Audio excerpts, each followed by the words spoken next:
She was soaking wet, on her knees, on a marble floor that cost more than she'd earned in 5 years. Her wrist was already swelling, where the glass pitcher had caught her. Above her stood Celeste Armand, diamonds at her throat, fury in her eyes, staring down at the housekeeper she just attacked like the woman was something she'd stepped in. "Nobody is going to believe you," Celeste said. Her voice was almost bored. "You're the help. You're fat. You're nothing." And she meant every word. What Celeste didn't know, what she couldn't have known, is that the most dangerous man in New York was standing just outside that half-open door, listening to everything. If you've ever been told you don't matter by someone who believed it with their whole chest, this story is for you. Stay with us. And before we go any further, if stories like this one move you, please subscribe to this channel and hit that like button. Drop your city or country in the comments below. I want to see how far this story travels. Now let's go back to where it all began. The roses were white. Adrian Veyron had chosen them himself, which was unusual. He was not a man who personally selected flowers.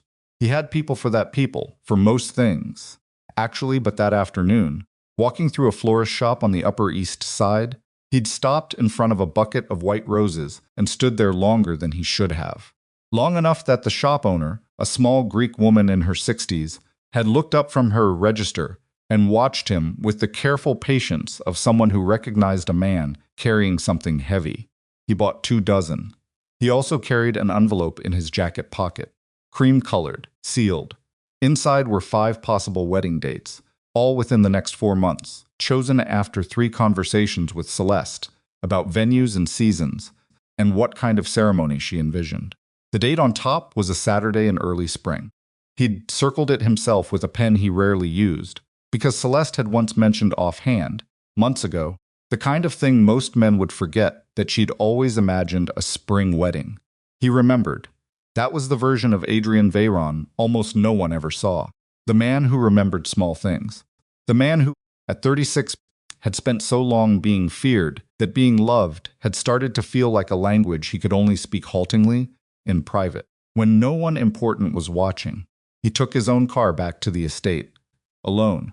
No Darius riding beside him, no security detail trailing 2 lengths behind, just Adrian. The white roses laid across the passenger seat, the envelope warm against his ribs. He wanted to surprise her. He hadn't surprised anyone in a long time.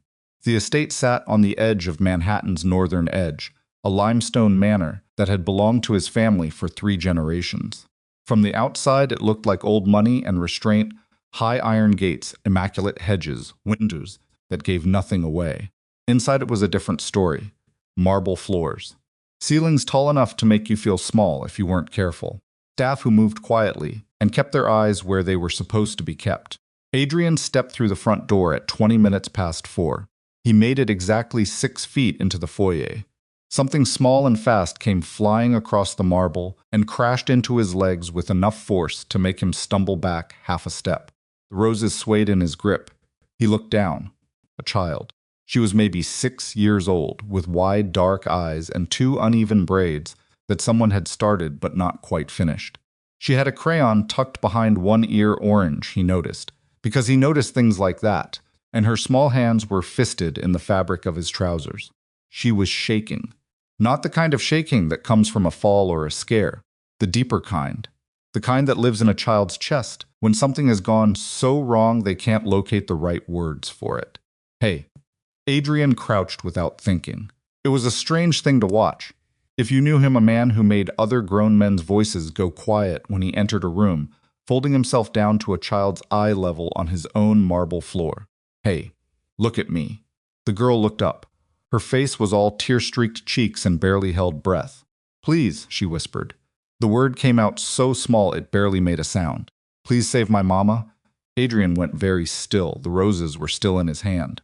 He set them down on the floor without looking at them. "Where is your mama?" "Upstairs." The child pressed her face against his sleeve for just a single second. Then she pulled back, like she'd caught herself doing something she wasn't sure was allowed. Pretty lady heard her. She said she'd make her disappear. Adrian stood up.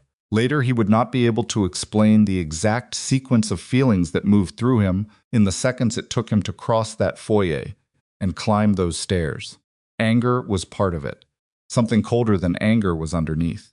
and something else, something that had no clean name, that started the moment he looked into that little girl's eyes and saw that she already knew, at 6 years old, that the world was not always on her mother's side. He moved quickly, not running. Men like Adrian Veyron did not run through their own hallways, but quickly. The door to Celeste's private suite was not fully closed. It was open maybe 8 inches. Enough. He stopped just outside it. His hand was on the frame, and he was about to push it open, when he heard Celeste's voice, and the sound of it stopped him like a wall. She was speaking to someone on her phone, or maybe she thought she was alone, could not be sure. But her voice was different from the voice he knew. The warmth was gone out of it entirely. In its place was something flat and specific and businesslike that he had never heard from her before. She said a name, Gideon. Adrian's hand tightened on the doorframe. He knew that name, Gideon Rusk. He knew that name, the way you know a wound that never fully healed, not because you thought about it constantly, but because there were certain movements that brought it back with sharp, fresh clarity. Gideon Rusk was the kind of problem that had been quietly contained, not resolved. Adrian had believed the containment was holding. He stood in the hallway, and he listened. He heard Celeste mention guard rotations. He heard her reference the ceremonial property, the old estate outside the city, the one his father had used for significant family events, and where Adrian himself had planned the wedding reception. He heard her voice drop lower as she described a route, a timing, a signal. And then he heard something that changed the temperature of the air around him completely. She mentioned the service entrance, the old one, below the ceremonial property, sealed, supposedly. The one only 3 living people should have known existed. Adrian pushed the door open. The scene inside lasted less than 3 seconds in terms of what his eyes had to process. A woman on the floor, dark skin, natural hair, a uniform soaked through like someone had emptied a pitcher over her. One wrist held at an angle that meant pain. An expression on her face that was not fear exactly. Something more controlled than fear. Something that had decided not to show weakness in front of someone who would use it. And Celeste, standing over her. The empty glass pitcher still in one hand, hanging at her side like she'd simply forgotten. It was there. Celeste turned when she heard him. For exactly 1 second, her face was open. He could see the calculation running behind her eyes. How to arrange this? What to say first? How to make the frame of the picture work in her favor? She was fast. He had always known she was fast. It was one of the things he'd admired about her. She opened her mouth. Adrian, I caught her going through my... Don't. The word landed like a closed door. Celeste stopped. Adrian did not look at her again. He looked at the woman on the floor. She was in the process of trying to stand, which she was doing with the deliberate, careful movement of someone whose body was hurting, but whose dignity was not available for negotiation.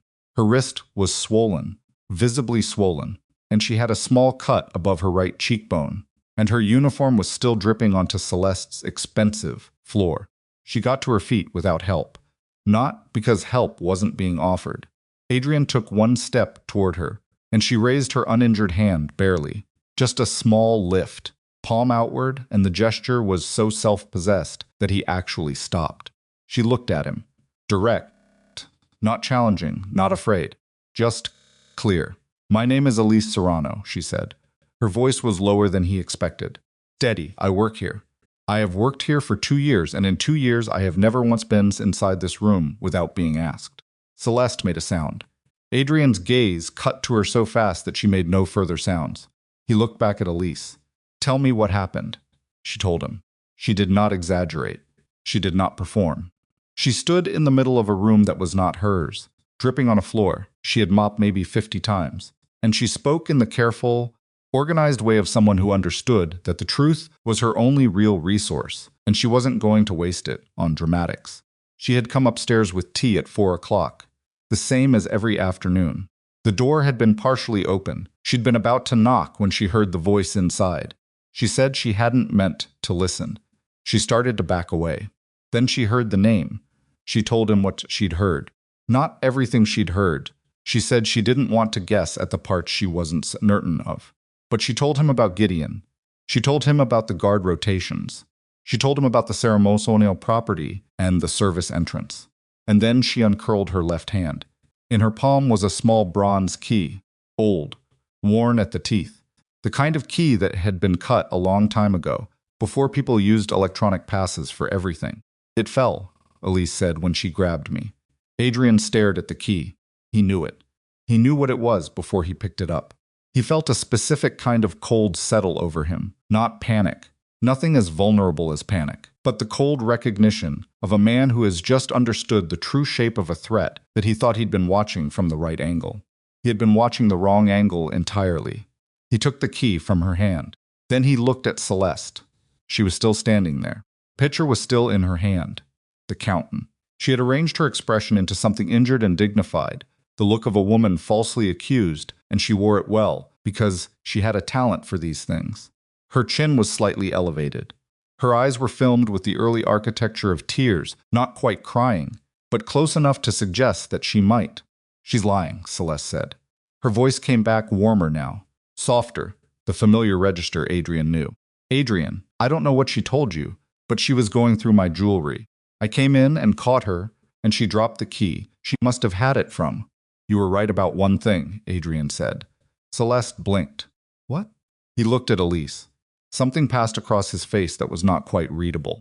Then his eyes returned to the woman who had, until approximately 8 minutes ago, held both his trust and his ring size. "Someone in this room has been underestimated." His gaze went back to Celeste. Held there. Didn't move. And it wasn't you. Celeste's expression finally broke, not into tears, into something rawer and less controlled than tears.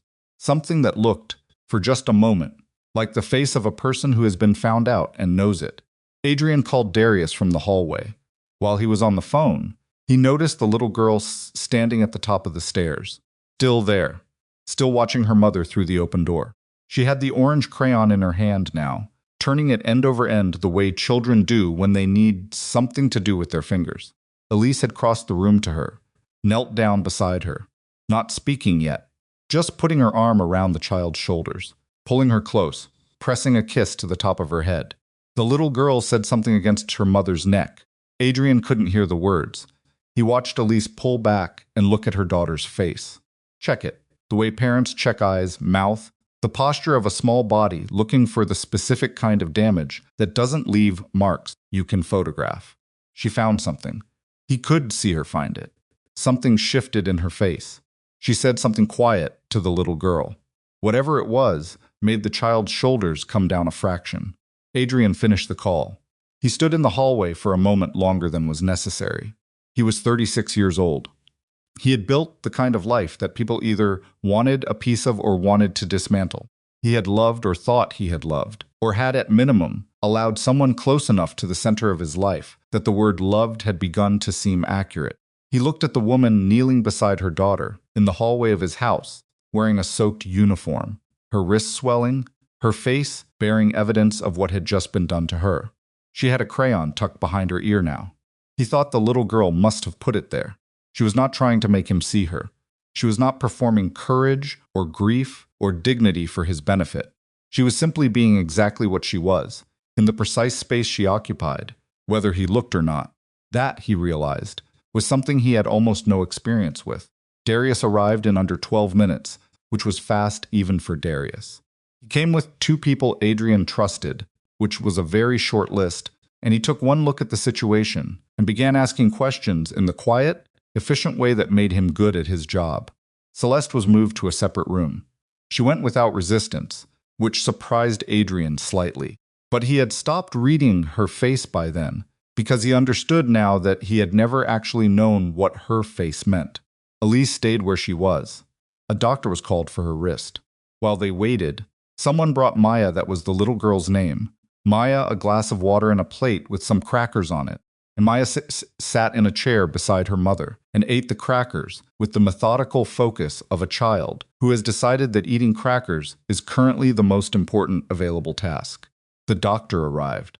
He examined Elise's wrist with professional efficiency and determined it was not broken, only severely bruised, and wrapped it while Elise sat with her back very straight and her face arranged into an expression of polite endurance. Maya watched the whole thing without blinking.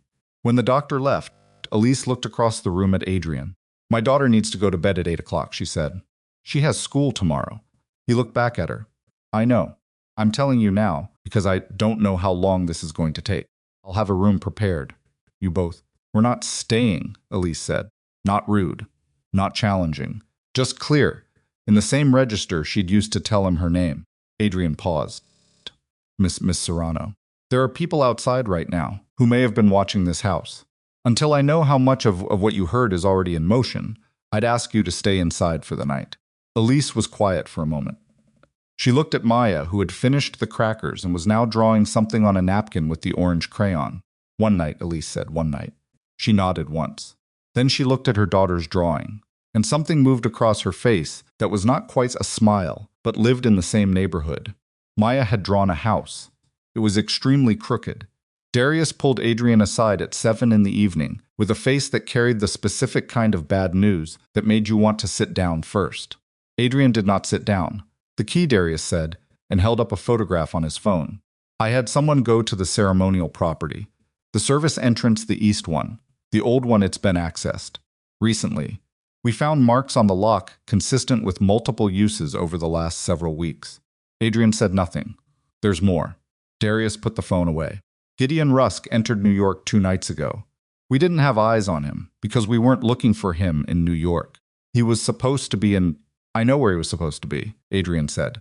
Darius waited. Celeste, Adrian said. The name came out flat, like a single note struck once and then left to hang. We pulled records. Darius exhaled through his nose. 9 years ago, a civil registration, and he named a country. Courthouse, a date. They were married. Gideon Rusk and Celeste Armand. No divorce on file anywhere. The hallway was very quiet. Adrian had spent a long time building things that were hard to break. Systems, structures, walls that took specific kinds of knowledge to find the doors in. He had operated on the belief that what he had built around himself was solid. He stood in his own hallway and understood, without any particular drama, that a woman he had chosen had been inside his walls for 18 months with a key she wasn't supposed to have, and the only person who had caught it was a housekeeper carrying a tray of tea. The floral vehicles, he said. Darius pulled out a different phone, the one with the surveillance feeds. He turned the screen toward Adrian. A residential street, 4 blocks from the ceremonial property. 2 white vans with magnetic signage for a florist. 3rd vehicle pulling up as they watched. They started moving at 6 p.m., Darius said. Slow, like they're waiting for something. A signal. Adrian looked at the screen for a moment longer. Then he handed it back. From her. Yes.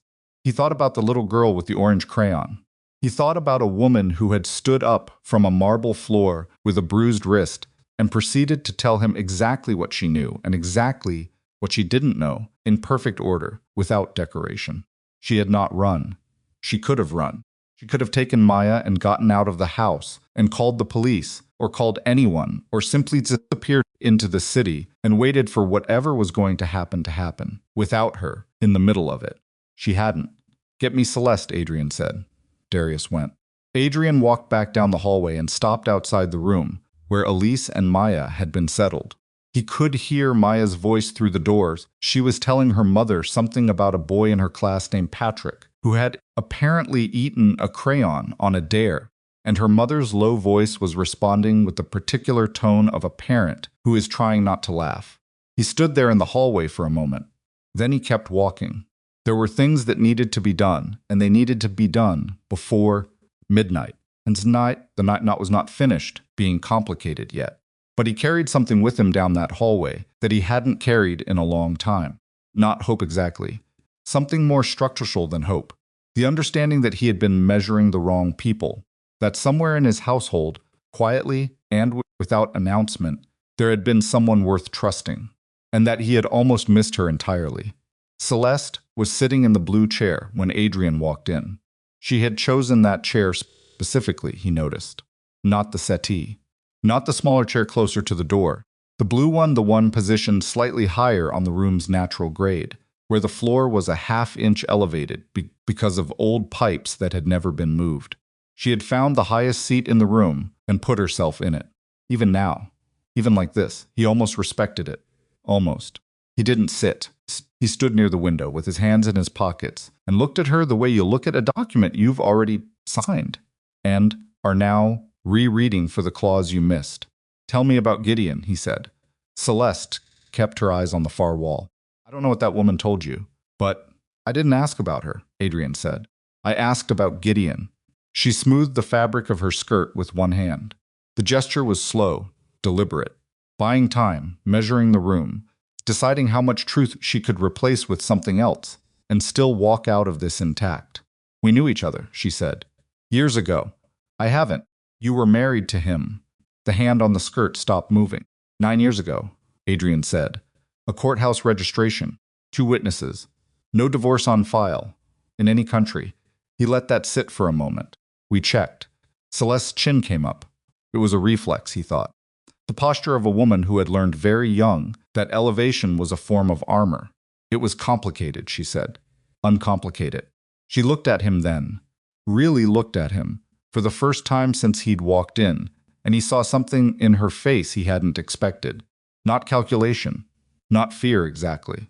Something older than both. Something that had been living behind her eyes for a long time, and had learned to stay very quiet. I was 18, she said. My father had a debt. A large one. The kind of debt that doesn't get paid with money. She paused. Gideon was 32. The room was quiet. Adrian waited. My father told me the night before, Celeste continued. I didn't have a choice. There was no one to go to. There was no one who would have... She stopped herself. Reset. I was his wife for 3 years. Then I ran. I changed everything I could change. I built something new. She exhaled through her teeth. I thought I was done with him. But he found you. 6 months before I met you. She looked at the window. He found me. He said if I did this, if I got close to you, gave him what he needed, he'd give me papers. Real papers. A real divorce. He said he'd leave me alone. Adrian was quiet for a long time. The silence between them had a texture now that it hadn't had before. Like a room that has been freshly emptied of furniture, you can suddenly see the marks on the walls. And you believed him, Adrian said. Sisette didn't answer. You believed him, Adrian said again. Not a question this time. More like a man reading a column of numbers that have finally added up to the thing he didn't want them to add up to. I didn't have another option, Celeste said. Her voice had dropped. The control in it was fraying at the edges. You don't know what it is to belong to someone like that. You don't know what it does to you. The way he makes you feel like there is no version of the future that doesn't include him deciding what happens to you. She pressed her lips together. I was trying to get free. By walking me into a trap. By surviving. The word landed differently than she probably intended it to. It landed true, and that was the problem. And Adrian knew it was the problem. And that made him angrier than almost anything else. Because the last thing he needed tonight was for Celeste Armand to be complicated. You threatened the child, he said. Celeste's eyes dropped. The housekeeper's daughter, Adrian said. A 6-year-old girl. You told her you would make her mother disappear. I was scared. I didn't. I wouldn't have actually. She's 6 years old. His voice didn't rise. If anything, it got quieter. And she ran downstairs to a man she'd never spoken to and grabbed his legs because she was terrified for her mother. Because you stood over that woman on the floor and told a child that her mother might not exist by morning. Celeste looked at her hands. That part, Adrian said, is not complicated. He walked to the door, had his hand on the frame, then stopped without turning around. Gideon told you he'd give you a divorce, he said. After you delivered me. Yes. Did he tell you what he planned to do with you after that? Celeste said nothing. Because I know Gideon Rusk, Adrian said. I've known him for 15 years. And there is not one version of this plan where he leaves a witness alive at the end of it. He finally looked back over his shoulder. You were never getting free of him, Celeste. You were just changing the shape of the cage. He left before she could respond. Darius was in the hallway with his phone already in his hand, and the look of a man who has been waiting to say something for the last 10 minutes. The vehicles are moving, Darius said. How many? 3 confirmed. Possibly a 4th. They're using the florist cover white vans, magnetic signage, guys in green aprons. He pulled up the feed. They're not going to the front. They're going to the northeast corner. There's a maintenance road that runs alongside the ceremonial property. It's not on any public map, but it's on a plan that Celeste had access to, Adrian said. Yes. Adrian looked at the feed for a moment. The grainy timestamp in the corner read 9:47 p.m. Just over 2 hours since he'd walked through his own front door with white roses and a cream-colored envelope. "Get 4 of our people to the service entrance," he said. "Tell them nothing happens until I'm there. Nothing moves, no contact, no signals. They sit on it." "And Gideon?" "Gideon's already inside the ceremonial property," Adrian said. It was not a question. Darius's expression answered it anyway. "Of course he is," Adrian said. "He's been planning this for 6 months. He didn't come to New York to wait in a van." He handed the phone back. "Set the rest in motion. I want 4 teams on the grounds by 11.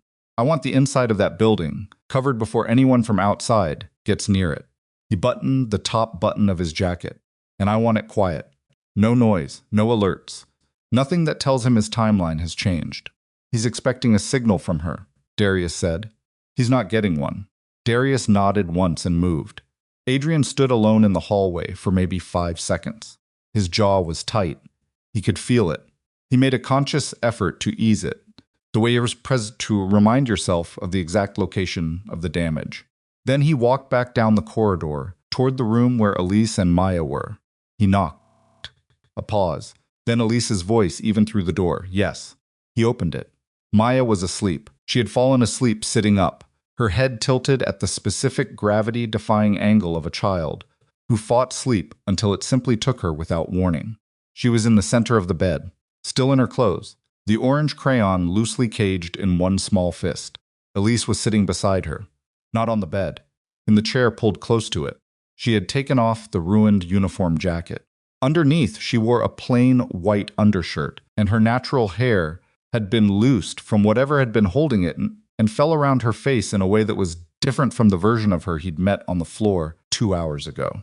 She looked tired, not diminished, not frightened, just tired, the way a person gets when they have been carrying a large thing very carefully for a long time and have not been allowed to set it down. She looked at him from the chair. She didn't stand. "She went down about 20 minutes ago," Elise said, quietly enough not to wake Maya. "She cried a little first.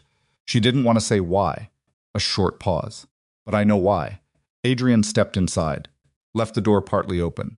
He didn't go far, just far enough inside to speak without raising his voice. "Miss Serrano," he started. "Elise," she said. "At this point I think we're past titles." He almost said something. "Change direction.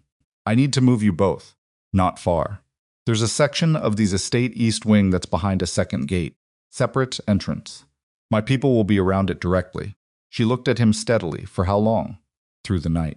By morning it will be—" He stopped. "Will be what?" "Contained," he said. Elise studied him. Her head tilted slightly, just a few degrees, and it was the exact posture of a person assessing something with full attention, the way you look at a contract before you sign it. "You're going somewhere tonight," she said. "Not a question." "There are things I need to handle," he said. "Things involving the man whose name I heard." He didn't answer. She didn't need him to. She looked at Maya. Her daughter was breathing slowly, the crayon still in her hand. Then Elise looked back at Adrian. "I want my daughter safe," she said. "That is the only thing I want from you. I don't want money. I don't want a story. I want her safe, while you go handle whatever you're going to handle." Her voice was steady. "Can you give me that?" "Yes," he said. Simply. No architecture around it. She nodded. "Then tell me what I need to do," he told her. "The East Wing. The code for the secondary lock. The name of the person who would be stationed outside the door, a woman named Petra, who had been with Darius for 7 years, and who Elise could ask for anything without it being reported elsewhere." Elise listened without interrupting. She had the focused quality of someone who absorbs information the first time and doesn't need it repeated. When he was done, she stood up, carefully, not disturbing Maya, and she crossed to the small bedside table and picked up a pen in the corner of a paper bag that had apparently held Maya's evening crackers. She wrote something down, held it out to him. He took it. A phone number.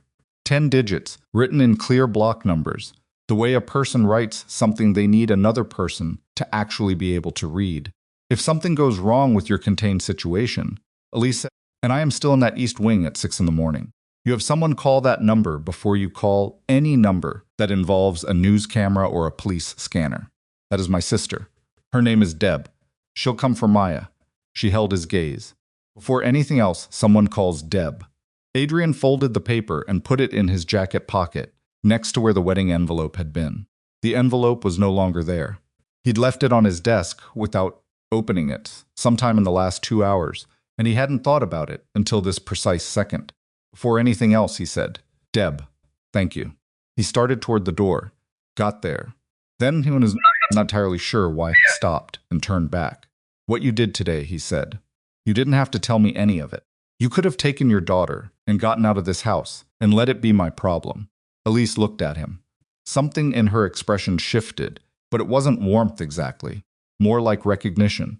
The look of a person who has heard a statement and is deciding whether it deserves a real answer or a polite deflection. She chose the real one. "I know," she said. "But someone in that room was going to get hurt tonight, maybe a lot of people, and I knew something that could help." She glanced at Maya. "I have a daughter. She watches everything I do, every single thing." A pause. "I'm not raising a girl who has information that could help people and sits on it because it's safer." He looked at her for a moment, long enough that a different kind of silence grew between them, not uncomfortable, but not nothing either. "Get some rest," he said. "You too," she said, and the slight dry edge in her voice, the acknowledgement that rest was not something either of them was going to get that night, made something move in his chest that he didn't examine closely. Not right now. There was no time for examining things closely. He went. The drive to the ceremonial property took 19 minutes. Darius rode beside him this time. Neither of them spoke much. The city moved past the windows in its nighttime configuration, less color, more light, the specific loneliness of Manhattan after 10 o'clock, when the people who don't belong to it have mostly gone home. Adrian thought about the key. Not the bronze key Elise had pressed into his palm he'd given that to Darius an hour ago. Thought about what the key meant. The fact that it existed. The fact that someone had cut it, that someone had handed it to Celeste, that Celeste had carried it for God knows how many months inside his house, and not once had anything in his system flagged it. He thought about what Elise had said, about the flowers, white lilies. Celeste had instructed Gideon to disguise his men as wedding workers because nobody notices someone carrying flowers. Turn that over. Nobody notices someone carrying flowers. Nobody notices the woman carrying the tea. Nobody notices the housekeeper moving down the corridor. Nobody notices. "She saved your life," Darius said. Adrian didn't look at him. "Probably." "Not probably," Darius said. "The timeline Celeste gave Gideon had you at the ceremonial property day after tomorrow for the venue walkthrough, with a skeleton detail, because you'd told me to scale it back for the pre-wedding period. So it was quiet. Low profile." He paused, and the service entrance comes up inside the family office. "The room where you sign documents, where you'd have been sitting." Adrian watched the city. "She saved your life," Darius said again, "and she almost lost hers doing it." "I know," Adrian said. "I'm saying it's because sometimes you know things and don't carry them right." Adrian looked at him then. Darius was looking at the road ahead. Profile was unreadable. He'd been with Adrian for 11 years, and there were exactly 4 people on the planet Adrian would take that kind of statement from, and Darius was at the top of that list. "I'm carrying it," Adrian said. "Good." They were quiet the rest of the way. The ceremonial property was dark when they arrived. That was expected. The staff who worked it were not live-in, and the event season was 2 weeks out. The grounds were kept. The building was maintained. But at 10:45 on a Thursday night, it should have been empty. It was not empty. Darius got the first report from the advance team. As they came through the gate, 3 of Gideon's men confirmed in the East Garden, dressed in catering whites. 2 more near the service road.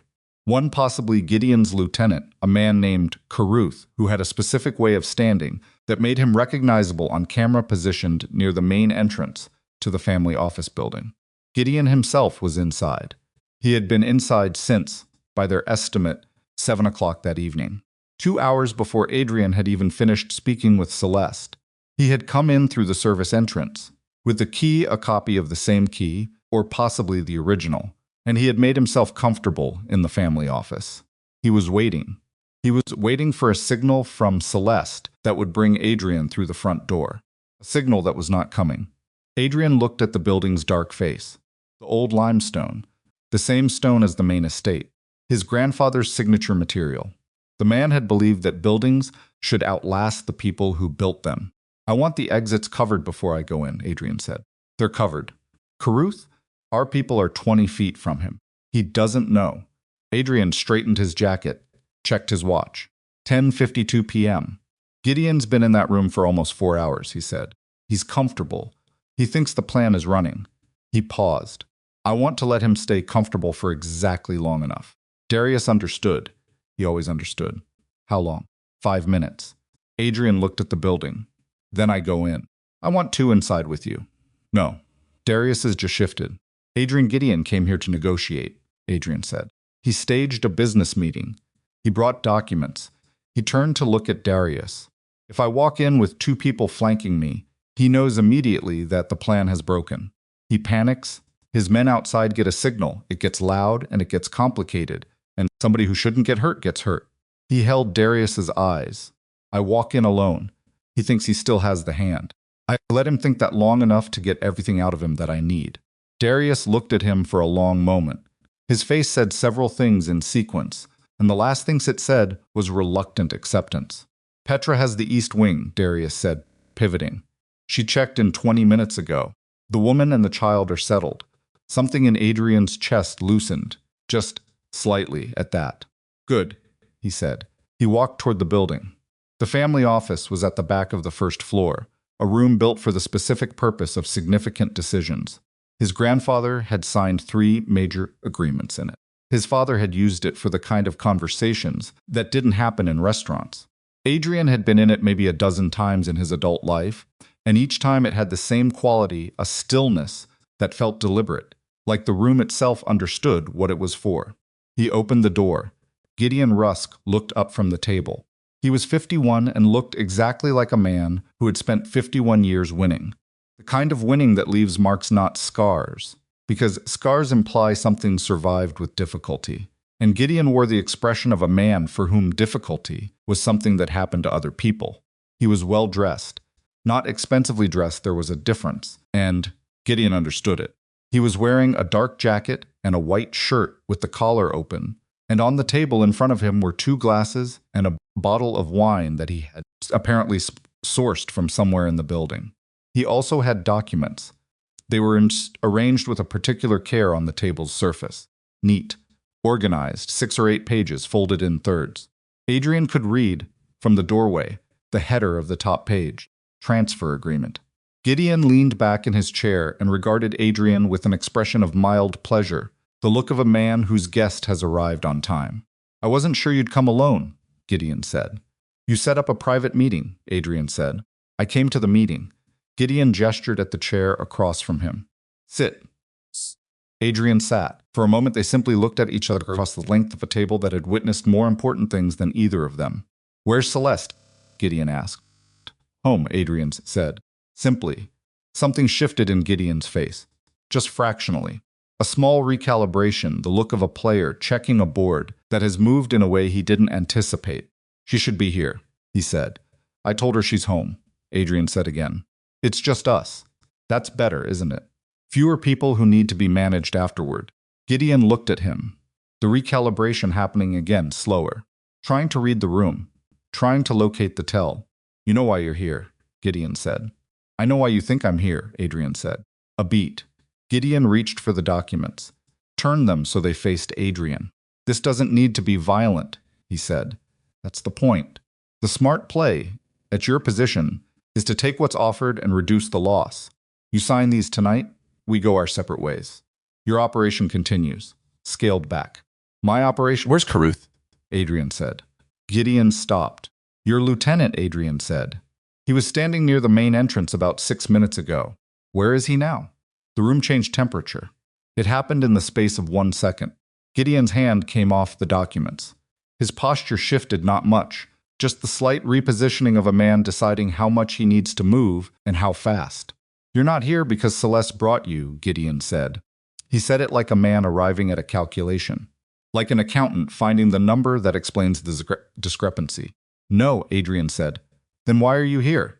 Adrian looked at him across the table, at the wine glasses, at the documents with their neat transfer agreement header. The man who had been inside his family's building for 4 hours, waiting to take his life's work, and, in all likelihood, his life. A woman is carrying tea upstairs in my house, Adrian said. She opens a door she wasn't supposed to open.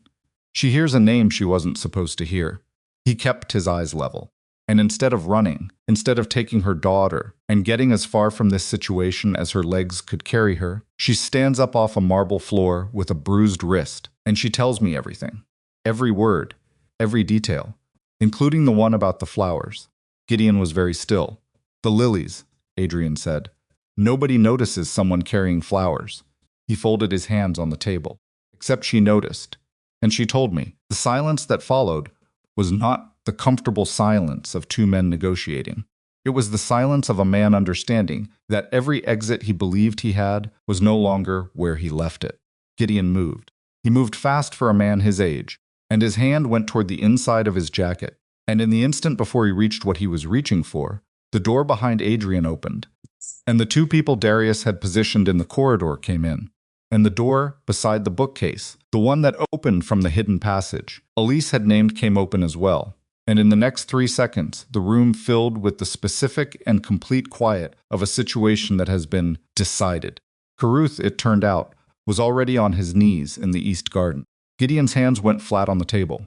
He looked at the documents, at the wine glasses, at Adrian sitting across from him, with his jacket still buttoned and his hands still folded. You chose the wrong woman, Gideon said. His voice had gone stripped of everything, except something that sounded almost like admiration. All of this you brought her in for a year and a half, and it came apart because of a housekeeper with a tea tray. Adrian stood. He buttoned the second button of his jacket, straightened the cuff. I didn't choose anything, he said. I inherited a situation where someone put the right person where nobody thought to look. He looked at Gideon without expression, and she did the rest herself. He walked toward the door. Behind him, he heard Gideon make a sound, not quite a word, something between a laugh and something else. And then there were other sounds, the practical sounds of a situation being managed. And Adrian walked out of the family office and into the corridor where Darius was waiting. Darius looked at him. It's done, Adrian said. Caruth? Secured. The van's outside? I need you to handle them. Quietly. Adrian moved toward the front of the building. Nothing that needs explaining to anyone with a camera. I know how to do it, Darius said. I know you do. They walked out into the night. The grounds were more peopled than they had looked when Adrian arrived.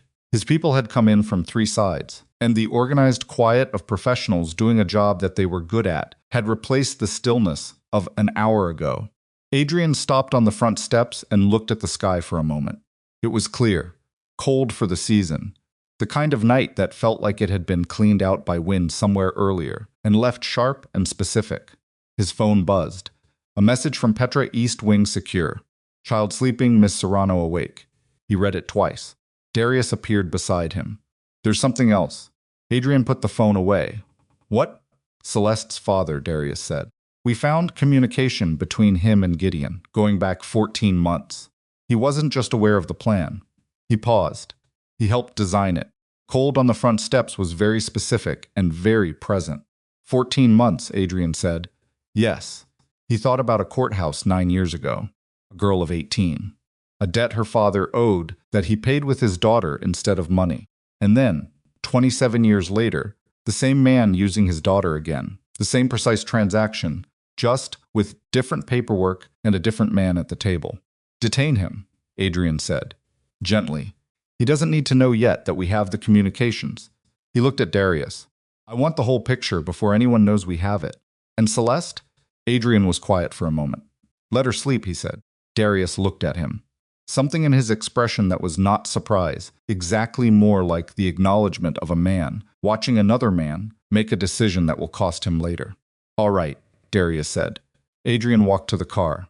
He sat in the back and looked at the city, moving past the windows again. The same city, the same lights, but different now in the way that things are different when you understand them more completely than you did 2 hours ago. He thought about the documents on the table. Transfer agreement, 6 months of planning, a wedding designed as a mechanism, a housekeeper with a tea tray and a bruised wrist, and a child who drew crooked houses with orange crayons. He thought about what Gideon had said. It came apart because of a housekeeper with a tea tray.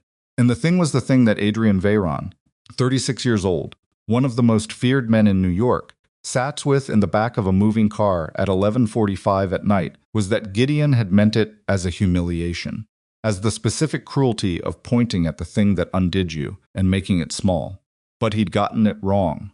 The point wasn't that it was a housekeeper. The point was that he, Gideon, had looked at a woman carrying tea and seen no one worth watching, and she had been watching everything. The car pulled through the gate of the main estate. The lights of the east wing were on just one, in the second window, which meant Elise was still awake. Adrian sat in the car for a moment after it stopped. Then he got out and walked toward the main entrance. And somewhere in the east wing, a woman who had refused every version of help he tried to give her was sitting awake in the early hours of a morning that had broken entirely different from the one she'd planned for. And tomorrow, when the sun came up and the dust of the night began to settle, nothing was going to be as finished as it currently appeared to be, because Gideon's people were only the visible part of the problem. And somewhere out there, in the city that never fully slept, the invisible part was already beginning to move. The light in the east wing was still on at midnight when Adrian came through the main entrance. He didn't go to it. He went to his study instead, because there were things that needed to be done before he allowed himself to stop moving, and stopping moving was the one thing he could not afford right now. Not yet. The study was dark when he entered it, and he left it dark, crossing to the desk by the light that came through the window from the grounds outside, and he sat down and opened the drawer, where he kept the things that mattered most, and took out nothing. Just sat there with the drawer open. The wedding envelope was on the desk, where he'd left it, still sealed. He looked at it for a moment. Then he put it in the drawer and closed it.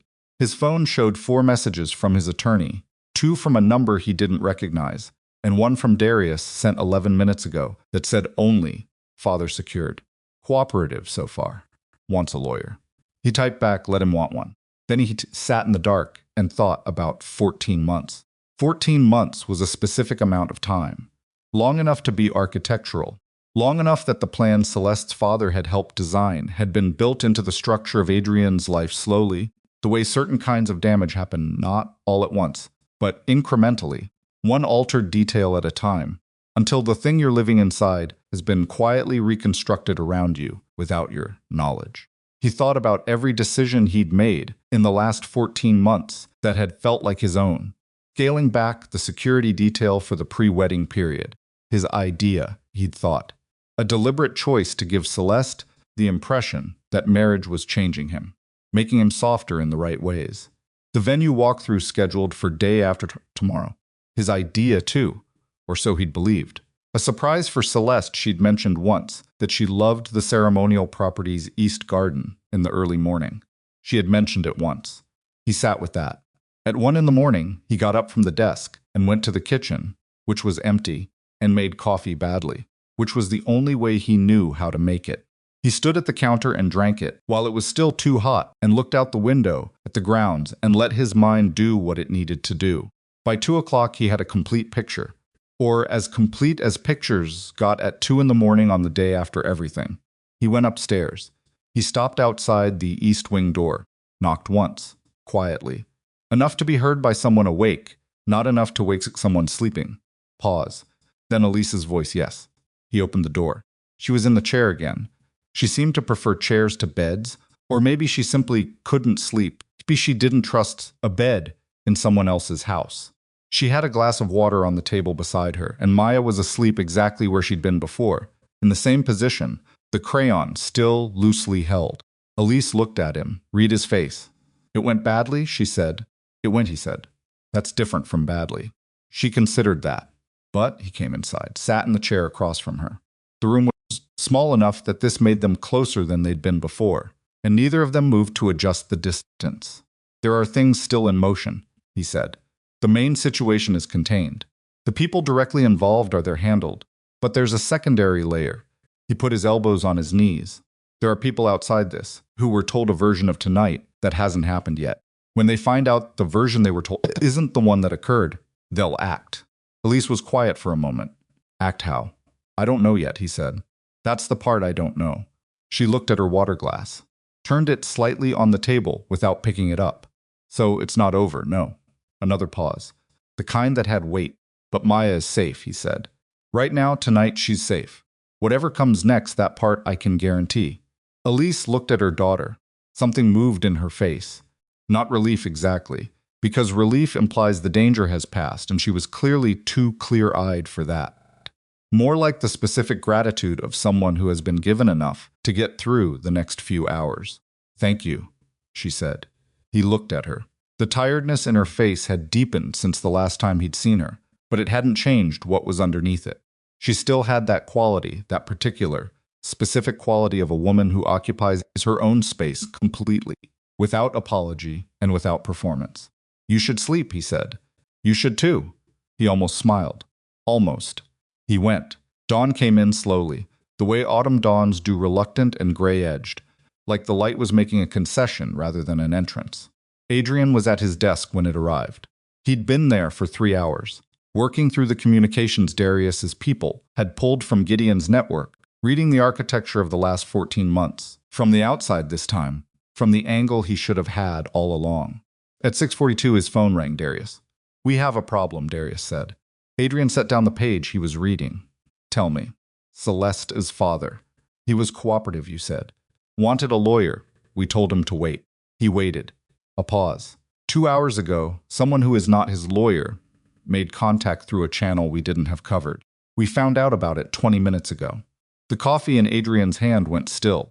What kind of contact, he said. Enough to get a message out. Darius's voice had the quality of a man delivering news he'd rather not be delivering. We don't know the full content yet, but we know it went to at least 3 people in Gideon's outer network. People Gideon used as buffers, not operators. More like amplifiers, Adrian said. Yes. People who spread information. Yes. He set the coffee down. What information? We're working on that. Darius. A beat. The early indication, Darius said carefully, is that it's a narrative. About last night. About how last night happened. Another pause. And about why. Adrian stood up from the desk. He moved to the window. Outside, the gray dawn was settling over the estate grounds, and 2 of his people were doing a perimeter walk that looked casual and wasn't. Tell me the narrative, he said. Darius told him. It took about 4 minutes. Adrian stood at the window the whole time and listened without speaking. The occasional sounds of a house waking up filtered through the study door somewhere down the hall. A door opened, footsteps moved quietly, the specific small sounds of a household resuming. When Darius finished, Adrian was quiet for a long moment. They're saying she stole jewelry, he said. Yes. They're saying she fabricated the conspiracy, that the whole thing was a setup, that she planted the key, that she staged the attack, that she used Maya to manipulate the situation. Yes. And they're saying He stopped, let out a slow breath through his nose. They're saying I believe it because of what she looks like. A beat. That's the version going out, Darius said. His voice was flat. Not without feeling. Darius was never without feeling, but controlled. The tone of a man who understood that right now, feeling things loudly was not useful. Adrian turned away from the window. Who's the source? Inside the network. Who put the father in contact with Gideon's people? We're closing in on it. 2, maybe 3 hours. I want it in 1. I'll try, Darius. 1 hour. Understood. He hung up. He stood in the middle of his study, with the morning light coming gray through the windows, and he felt something he hadn't felt in a very long time. Not anger, he was past anger. Anger was too simple and too available. Something colder. The specific cold of a man who has understood that the battle he won last night was not the battle that mattered. The battle that mattered had been launched while he was in a car on his way home, and it was already 3 moves ahead. He went to find Elise. She was awake. She'd been awake for a while. By the look of her, she was dressed in yesterday's clothes, her hair pulled back, and she was sitting at the small table near the window, with Maya beside her. Maya was eating a piece of toast that someone had brought them, and drawing simultaneously, which required a specific kind of concentration that she seemed to have no problem maintaining. She'd apparently acquired a blue crayon at some point, and was using it to add a sky to whatever she was drawing. Elise looked up when Adrian knocked and entered. She read his face again. She was fast at that, faster than almost anyone he'd known. She didn't say anything this time. She turned to Maya and said quietly, Finish your toast, baby. I'll be right outside the door. Maya looked at her, then at Adrian, then back at her toast with the resigned acceptance of a child who understands that adult conversations are not for children, but who reserves the right to have opinions about this later. Elise stepped into the corridor and pulled the door almost shut behind her. Adrian told her, all of it. He did not soften it or arrange it.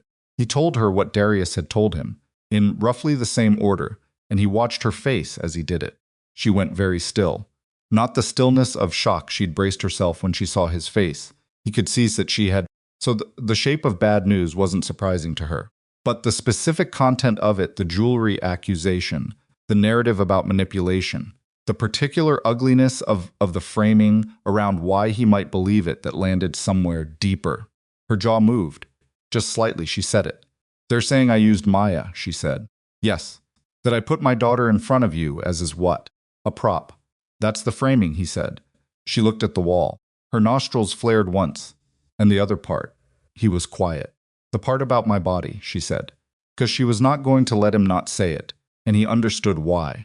If she had to carry it, she wasn't carrying it alone in silence while he stood there being delicate around it. They're using it, he said, as part of they're framing the whole thing as someone who understood how to use what she looked like and what she was to get close to power.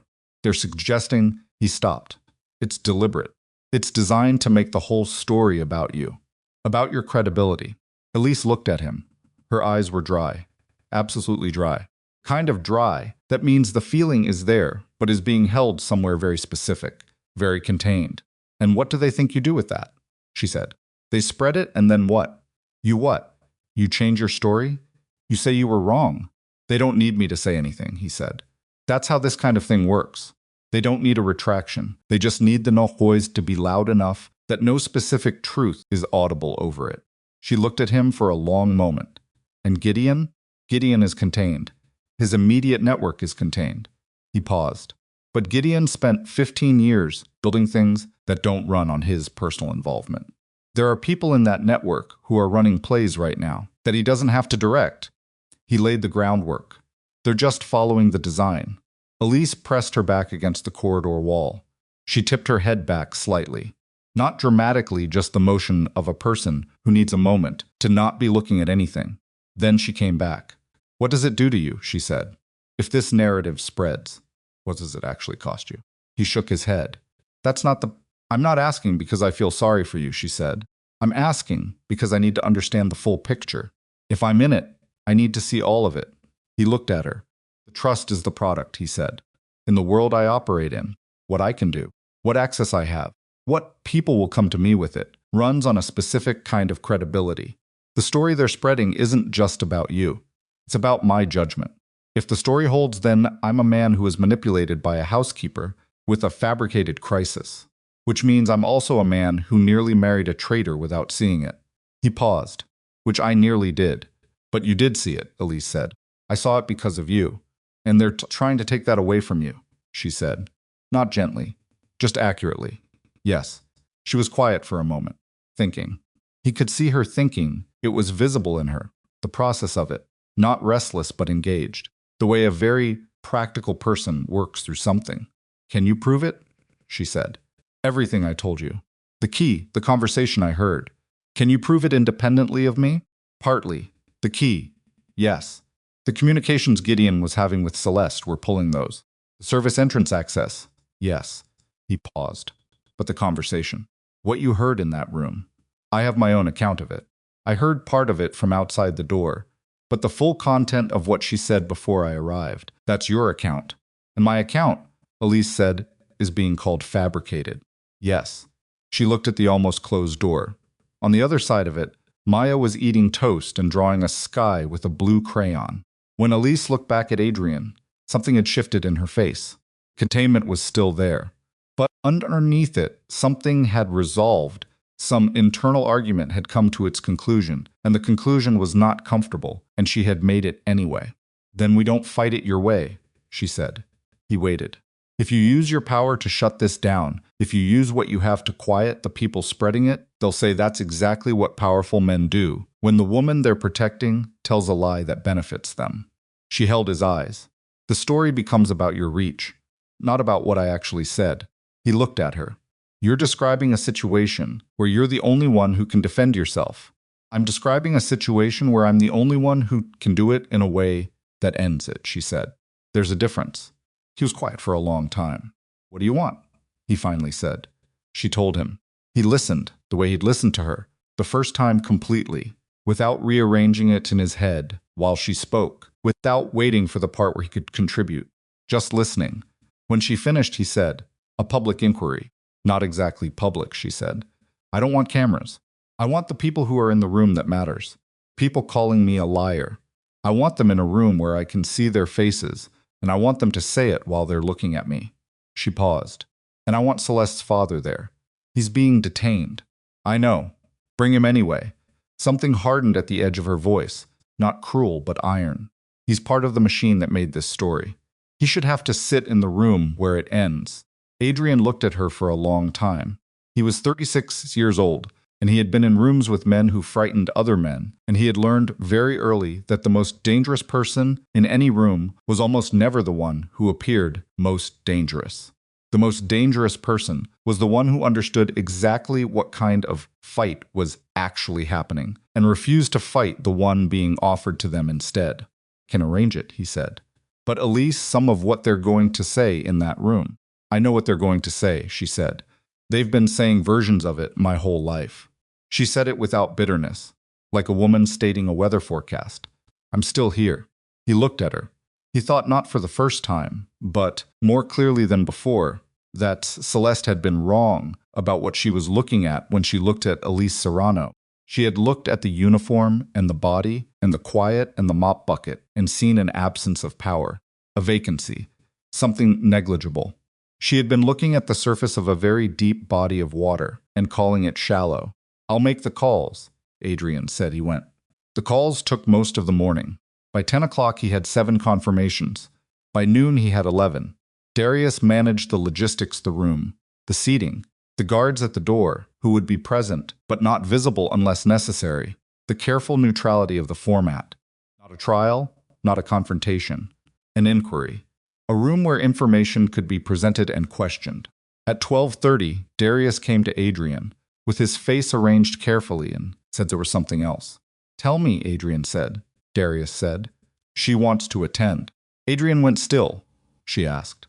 Through her attorney, the one we allowed to see her this morning. She said she wants to be in the room. Darius paused. She said she has something to say. What something? She didn't specify. Her attorney said she requested the opportunity to speak before any determination was made. Another pause. She was very specific that she wanted to see Elise, that she had something she needed to say directly. Adrian looked at the wall for a moment. He thought about what Elise had said. A room full of every person calling me a liar.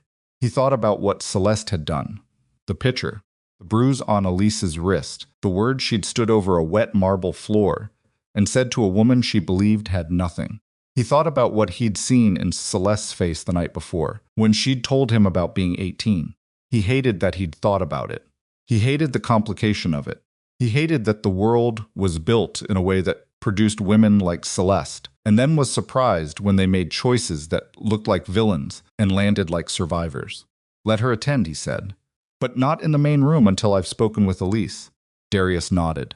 He found Elise in the East Wing sitting room, helping Maya with something crayon-related that had apparently grown into a significant project. 3 separate pieces of paper were spread on the table. Maya appeared to be building a neighborhood. Elise looked up when he knocked. He told her about Celeste. Watched her face. She didn't react the way he expected. She didn't tighten or refuse or say something sharp. She went quiet for a moment, the kind of quiet that was doing work inside it. Does she want to apologize? Elise said. I don't know what she wants, Adrian said. I know, she asked. Elise looked at Maya's neighborhood. Let her come, she said finally. You're sure? No, Elise said.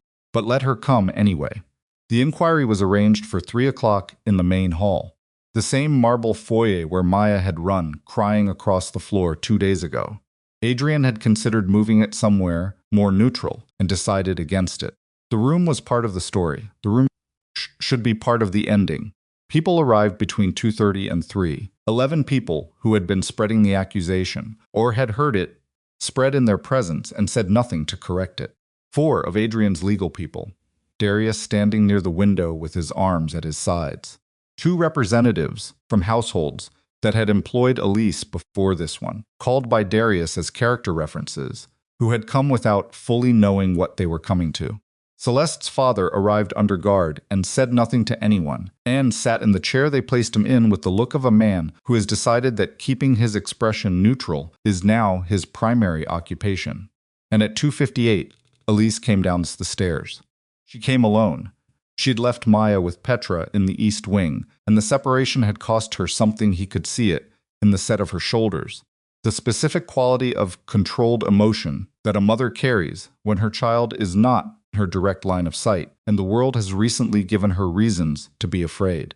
But she came down those stairs in a plain navy dress and flat shoes, her natural hair loose, her bandaged wrist visible at her side, and she walked into the center of the marble foyer with the particular quality of a woman who has decided that the floor under her feet belongs to her as much as to anyone.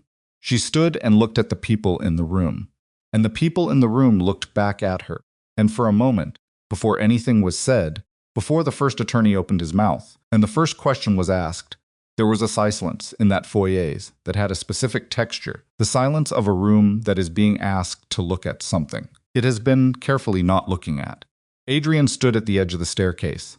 He had promised her he would stay there. He kept promises. The attorney who had been retained by the people spreading the accusation spoke first. He was efficient and unpleasant, in the way that certain lawyers are trained to be the pleasantness professionally sanded off to make room for a more useful quality. He said that the purpose of this inquiry was to examine the timeline of events of the previous day, and to clarify questions that had arisen regarding the account presented by Ms. Serrano. He looked at Elise when he said Miss Serrano. She looked back at him. She had the kind of eye contact that was not aggressive and was not submissive, and was simply entirely present, the specific quality of someone who is not afraid of being seen. Miss Serrano, he began, is it accurate that you entered Ms. Armand's private suite on the afternoon in question? Yes, Elise said. And is it accurate that you were in proximity to Mrs. Armand's personal belongings, including jewelry? Yes. The murmur that began among the gathered people was small but audible. Elise let it happen, did not rush to fill it, and the item you claim to have found. The attorney paused with the particular timing of a man who uses pauses the way some people use knives. The key. You claim it fell from Ms. Armand's clothing during an alleged physical altercation. It fell, Elise said, when she pulled me off the floor by my wrist after she'd knocked me down with a glass pitcher. She indicated her wrapped wrist. The doctor who examined me at 9:15 that evening can speak to the injury, can give you his name. The key could have been in your possession before. Which pocket? Elise said. The attorney stopped. If I had the key before I entered the room, Elise said, which pocket was it in? This uniform. She gestured at herself. 2 pockets. Front left, front right. Both of them, that afternoon, had a pen, my employee badge, and my phone. I can show you my phone, which has the timestamps of every message I sent that day. I can have someone check the uniform, which is in the laundry bag in the east wing, and find exactly what is and isn't in those pockets. She looked at the attorney with no particular hostility, simply with clarity. Which pocket? The attorney moved on. But something had shifted, slightly, in the room. The small and specific shift of a room that has heard something it cannot unhear. Questions came harder after that, each one designed to find the edge of Elise's account, to locate the place where her certainty went soft, to identify the seam in her story where doubt could be inserted. She answered all of them. Not fast, she was not performing speed. She took the time she needed and gave the answers she had. And when there was something she didn't know, she said she didn't know. And then came the one he'd told her was coming. Miss Serrano. The attorney's voice shifted register, becoming almost gentle, the specific gentleness of a weapon being handled carefully. Is it possible, and I ask this with respect, that in a situation of extreme financial stress, with a young child to support, alone, in a difficult employment situation, is it possible that you saw an opportunity? That the events of that afternoon, presented in a certain way, might appear differently than they actually were? The room was very quiet. Elise looked at the attorney. She was quiet for a moment that was just long enough. Not too long, just long enough for the question to fully occupy the air before she answered it. My daughter did not run across that floor because I told her to, she said. She ran because she was 6 years old and she was terrified for her mother. She wasn't thinking about money. She wasn't thinking about my job, or what we needed, or what running to the right person might mean for us. Her voice was level, not loud, not performing emotion, just carrying it, the way certain voices carry weight without breaking under it. She was thinking about whether her mama was going to be alive at the end of the day. Nobody moved. I know what this room is looking for, Elise said. You want the place where I calculated, where I looked at the situation and saw an angle and worked it, because that would make this simple. She looked around at the assembled people. Not at Adrian. She was holding that boundary, keeping him out of it the way she'd asked him to stay out of it. Just at the room, but I didn't calculate.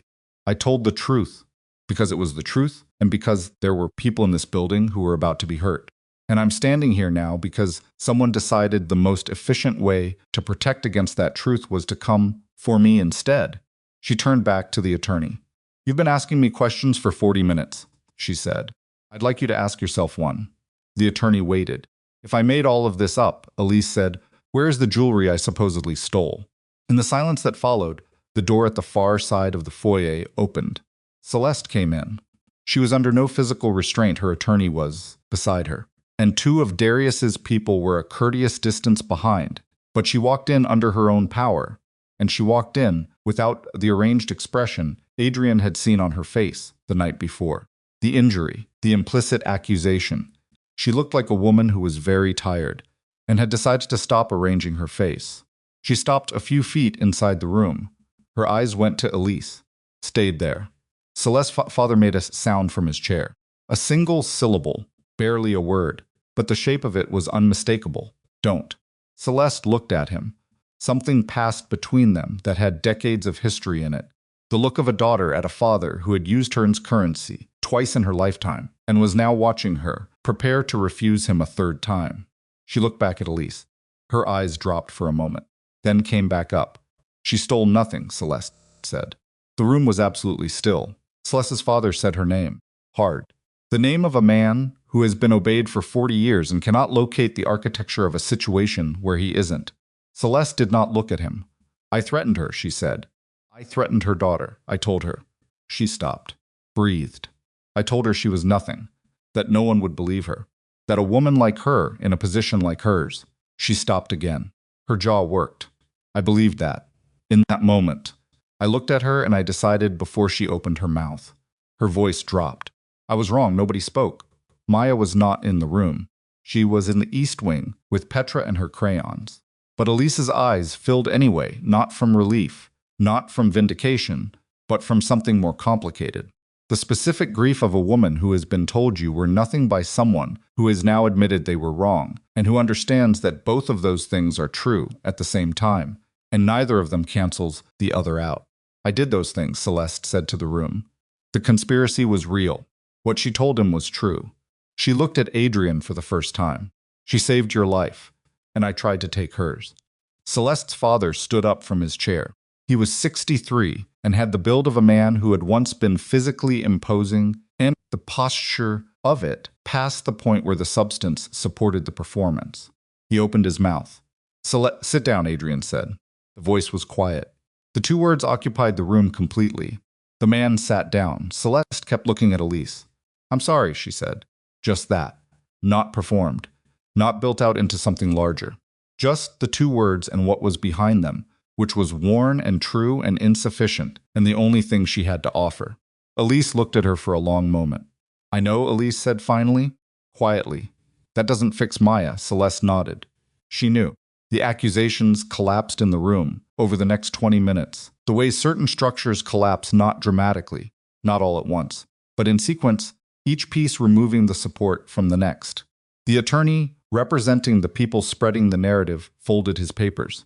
The people who had been called to witness it sat with the specific discomfort of those who had arrived expecting to confirm something and were now being asked to be present while it was unconfirmed.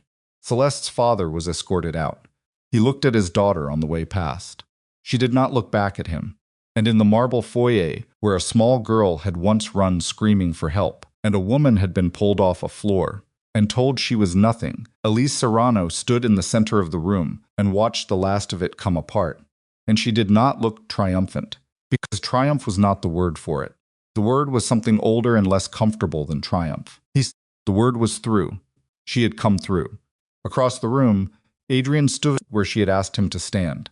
He had not moved, and in the 4 hours since she'd come down those stairs, something had changed in the way he was looking at her. Not the way you look at someone you have decided to protect, but the way you look at someone who has just demonstrated, in front of witnesses, that they have never needed your protection to begin with.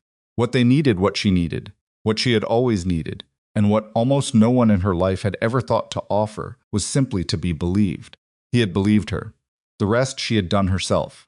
And when the room finally emptied and it was just the two of them in that foyer, with the evening light coming through the high windows at a low angle, and Maya came running down the corridor from the east wing, with her arms out and her blue crayon still in one hand, and crashed into her mother's arms like a small, certain thing. Elise caught her daughter and held her and pressed her face into Maya's hair. And over Maya's shoulder, her eyes found Adrian's across the length of that difficult room.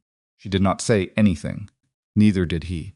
But something passed between them in that silence that was more legible than anything either of them might have said. And outside in the city that had been quietly running its own version of the night's events, the last of Gideon's outer network was beginning to understand that the narrative they'd been handed had just been returned to its sender. The war, such as it was, had ended. What came next was something neither of them had a word for yet, but it was beginning. The evening after the inquiry, the estate went quiet in a way that felt earned, not peaceful. Quiet was different from peaceful. Peaceful meant the danger was gone. Quiet meant it had retreated to a distance where you couldn't hear it breathing anymore, which was not the same thing, and everyone in that house understood the difference. Darius ran 3 separate sweeps of the grounds between 6 and 10 o'clock. His people found nothing. No vehicles on the maintenance roads, no unfamiliar faces near the gates, no signals on any frequency they were monitoring. He reported this to Adrian at 10:15, with the specific tone of a man who knows that finding nothing is not the same as there being nothing. Adrian knew it too. He sat in his study after Darius left and looked at the papers on his desk, the communications they'd pulled from Gideon's network, the financial threads that were still being traced, the organizational chart of a 15-year-old operation that did not run on one man's personal presence. Gideon was contained. His lieutenant was detained. The 6 men from the ceremonial property were in a situation that would be handled legally, quietly, through channels that Adrian had built for exactly this kind of situation. But channels took time, and the outer network the people Gideon had built, as distance between himself and direct action, was still out there. Smaller now, partially dismantled, but partially was not fully. And Adrian had spent 15 years understanding that partially dismantled was sometimes more dangerous than intact, because the pieces that remained were the ones that knew how to survive. At 11 o'clock, his phone showed a message from a number he didn't recognize. 4 words, a missed one. Armand. He stared at the message for 3 seconds. Then he called Darius. Darius picked up on the first ring. I saw it. Which Armand? Working on it. The sound of keyboards in the background. Celeste's father is still in our custody. Celeste herself is the quality of pause that happens when information is arriving in real time. Adrian, tell me. Celeste is not in the room we put her in. Study went very cold. When? Adrian said. Security checked at 9:40. She was there. Next check was scheduled for 11. That's 8 minutes ago. More keyboard sounds. The window in that room doesn't open from the inside. Another pause. The door shows an exit at 10:52. Someone came from the inside with the code. Who has that code? 4 people. Me, you, Petra, and Darius stopped. Who? Celeste's attorney, Darius said. He was in the building until 10:15 for a consultation. Scheduled. Cleared. A beat. He left through the main gate at 10:18. We have him on camera, and between 10:15 and 10:18. Silence. He gave her the code, Adrian said. I'm going to go out on a very short limb, Darius said, and say yes. Adrian was already moving. Out of the study, down the corridor, the specific fast walk of a man who has not started running yet, but has made the decision to. Where does she go if she's out? If she's running, where does Celeste go right now? She has no money we know of, no accessible accounts we froze what we could reach, no vehicle. Darius was moving too, Adrian could hear it. She has contacts. People she cultivated through Adrian's circle who don't know the full picture. But getting to them takes Gideon's people, Adrian said. The outer network. If any of them are still active and she can reach them, she becomes a liability, Darius said. A loose end that knows everything, or a resource, Adrian said. If there's something she can still deliver. They were both quiet for a half second, understanding what that meant at exactly the same moment. She knows where Maya is, Darius said. Adrian was already running. He took the east wing stairs 2 at a time. The corridor was quiet, the kind of quiet that made the sound of his own footsteps too loud. He hit the door to the room where Petra was stationed, knocked once, hard. Petra opened it. She was awake. She had been awake, he could see that immediately. Her hand was at her side where it shouldn't have been at 11 o'clock, if everything was fine. They're inside, she said. Both of them. I haven't left this door since 8 o'clock. He exhaled. One breath, short. Keep it that way. Nobody comes through this door but me or Darius. Understood. I mean nobody, Petra. I understand what nobody means, she said, and there was nothing in her voice but calm. He went back down the stairs. Darius was in the main hall with 3 people and a tablet showing the estate's camera grid. Every feed was up. The front gate, the perimeter, the maintenance road, the service entrance at the south end. She's been out for approximately 60 minutes, Darius said. In 60 minutes on foot she can reach? She's not on foot, Adrian said. The attorney's car left the gate at 10:18. We have him leaving. Do we have confirmation he was alone? Darius looked at the camera person to his left. The camera person pulled up the footage. Gate camera, 10:18 p.m., a dark sedan, tinted windows. The gate opens. The sedan passes through. The footage was grainy at that distance and that angle, and in that light. We can't confirm, the camera person said. Tinted windows on the rear. Driver is visible. Passenger seat appears. Run it, Darius said. Running. Adrian looked at the tablet, at all the feeds simultaneously. The property looked still. It looked the way it was supposed to look at 11 o'clock on a night when everything was handled. He didn't trust it. If she's in that car, he said, they're already 45 minutes outside our radius. Where does the attorney go at 10:18 on a Thursday night? His office, Darius said. He bills by the hour. He'd go back to the office. So we call the office. Already did. No answer. His home. No answer. Adrian looked at the feeds. Get me the cell tower data for his phone. Nearest tower at 10:18. Which direction the signal moved after that? That takes time. How much time? 20 minutes if I push it. Push it. Darius made the call. Adrian stood in the main hall and breathed evenly and made himself think instead of react, because reaction was what got people killed and thinking was what got them through. He thought about Celeste. He thought about what she'd done in that foyer 3 hours ago. The look on her face when she said I was wrong. The specific texture of it not performed, not calculated. Something that cost her something real to say.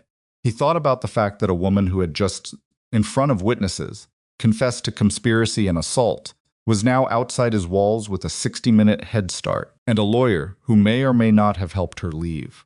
He thought about what she might want. Not what Gideon's network wanted from her. Not what her father had always wanted from her.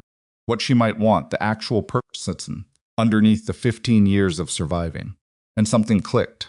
She's not running to Gideon's people, he said. Darius looked at him. If she wanted to run to what's left of that network, she'd have done it before the inquiry, Adrian said. She came to that room. She confessed. In front of witnesses. She burned every bridge she had with Gideon and her father simultaneously. He looked at Darius. She's not going toward them. She's going away from them. Then where? I don't know, Adrian said. But she's scared. She just did the most dangerous thing she's done in 15 years, which was tell the truth in a room where her father could hear her. And now she's out in the city alone with no money and no allies, and he stopped. One thought. She mentioned a name, he said. 6 months ago. At dinner. A woman she used to know before Gideon. A friend from before. He closed his eyes for a moment, pulling it. Her name was Sasha. She said they'd lost touch. She said it like she missed her. Last name? I don't have it. But Celeste had a phone in that room. Before we took it, there might be on it, Darius said, and moved. The next 20 minutes were the specific kind of long that happen when movement is happening elsewhere, and you are standing still waiting for it. Adrian walked the main hall. 4 steps one direction, turn, 4 steps back. Not pacing, he didn't pace. Just staying in motion the way a person stays in motion when stopping feels like conceding something. At 11:38, his phone rang. Darius. Cell tower puts the attorney's phone moving north-northeast at 10:22. He pulled off on a side street near 93rd at 10:31. Stayed stationary for 11 minutes. Moved again at 10:42, this time toward Midtown. A pause. The stationary point is 6 blocks from a small apartment building on East 94th. Celeste, Adrian said. We found the name in the deleted contacts on her room phone. Sasha Brennan. Apartment 4C, East 94th. Darius's voice changed slightly. Adrian. If she's there, she's not our problem right now, in the way I thought she was. Flame. If she went to an old friend and not to Gideon's people, then she's not trying to damage us. She's trying to disappear. A beat. Which means the message you missed one. Armand wasn't about Celeste. Adrian went still. The father, he said. We have him, Darius said. He's in the secured room. He's been there all night. But the message was sent after the inquiry, Adrian said. After the inquiry. Which means whoever sent it watched what happened in that foyer and decided the father is still a resource. Still active. Still capable of. His phone buzzed. A different notification. Not a call. A security alert from the system Darius had running on the grounds. South perimeter. Motion sensor. Sector 7. Adrian looked at the notification for exactly a second. Darius, he said. South perimeter. He heard Darius's sharp intake. I see it. I'm 30 seconds from. The father's room, Adrian said. Check the father's room. I can't be in 2. The room, Darius. Darius went. Adrian went for the south perimeter. He went through the kitchen, out the back surface entrance, into the cold of the rear grounds. The security lights were on their motion settings. They came up as he moved, tracking him, and he moved through them fast, across the stone path, past the garden that was dead this time of year, toward the south wall where Sector 7 ran along the maintenance road. He heard it before he saw it. A sound that didn't belong. Not loud.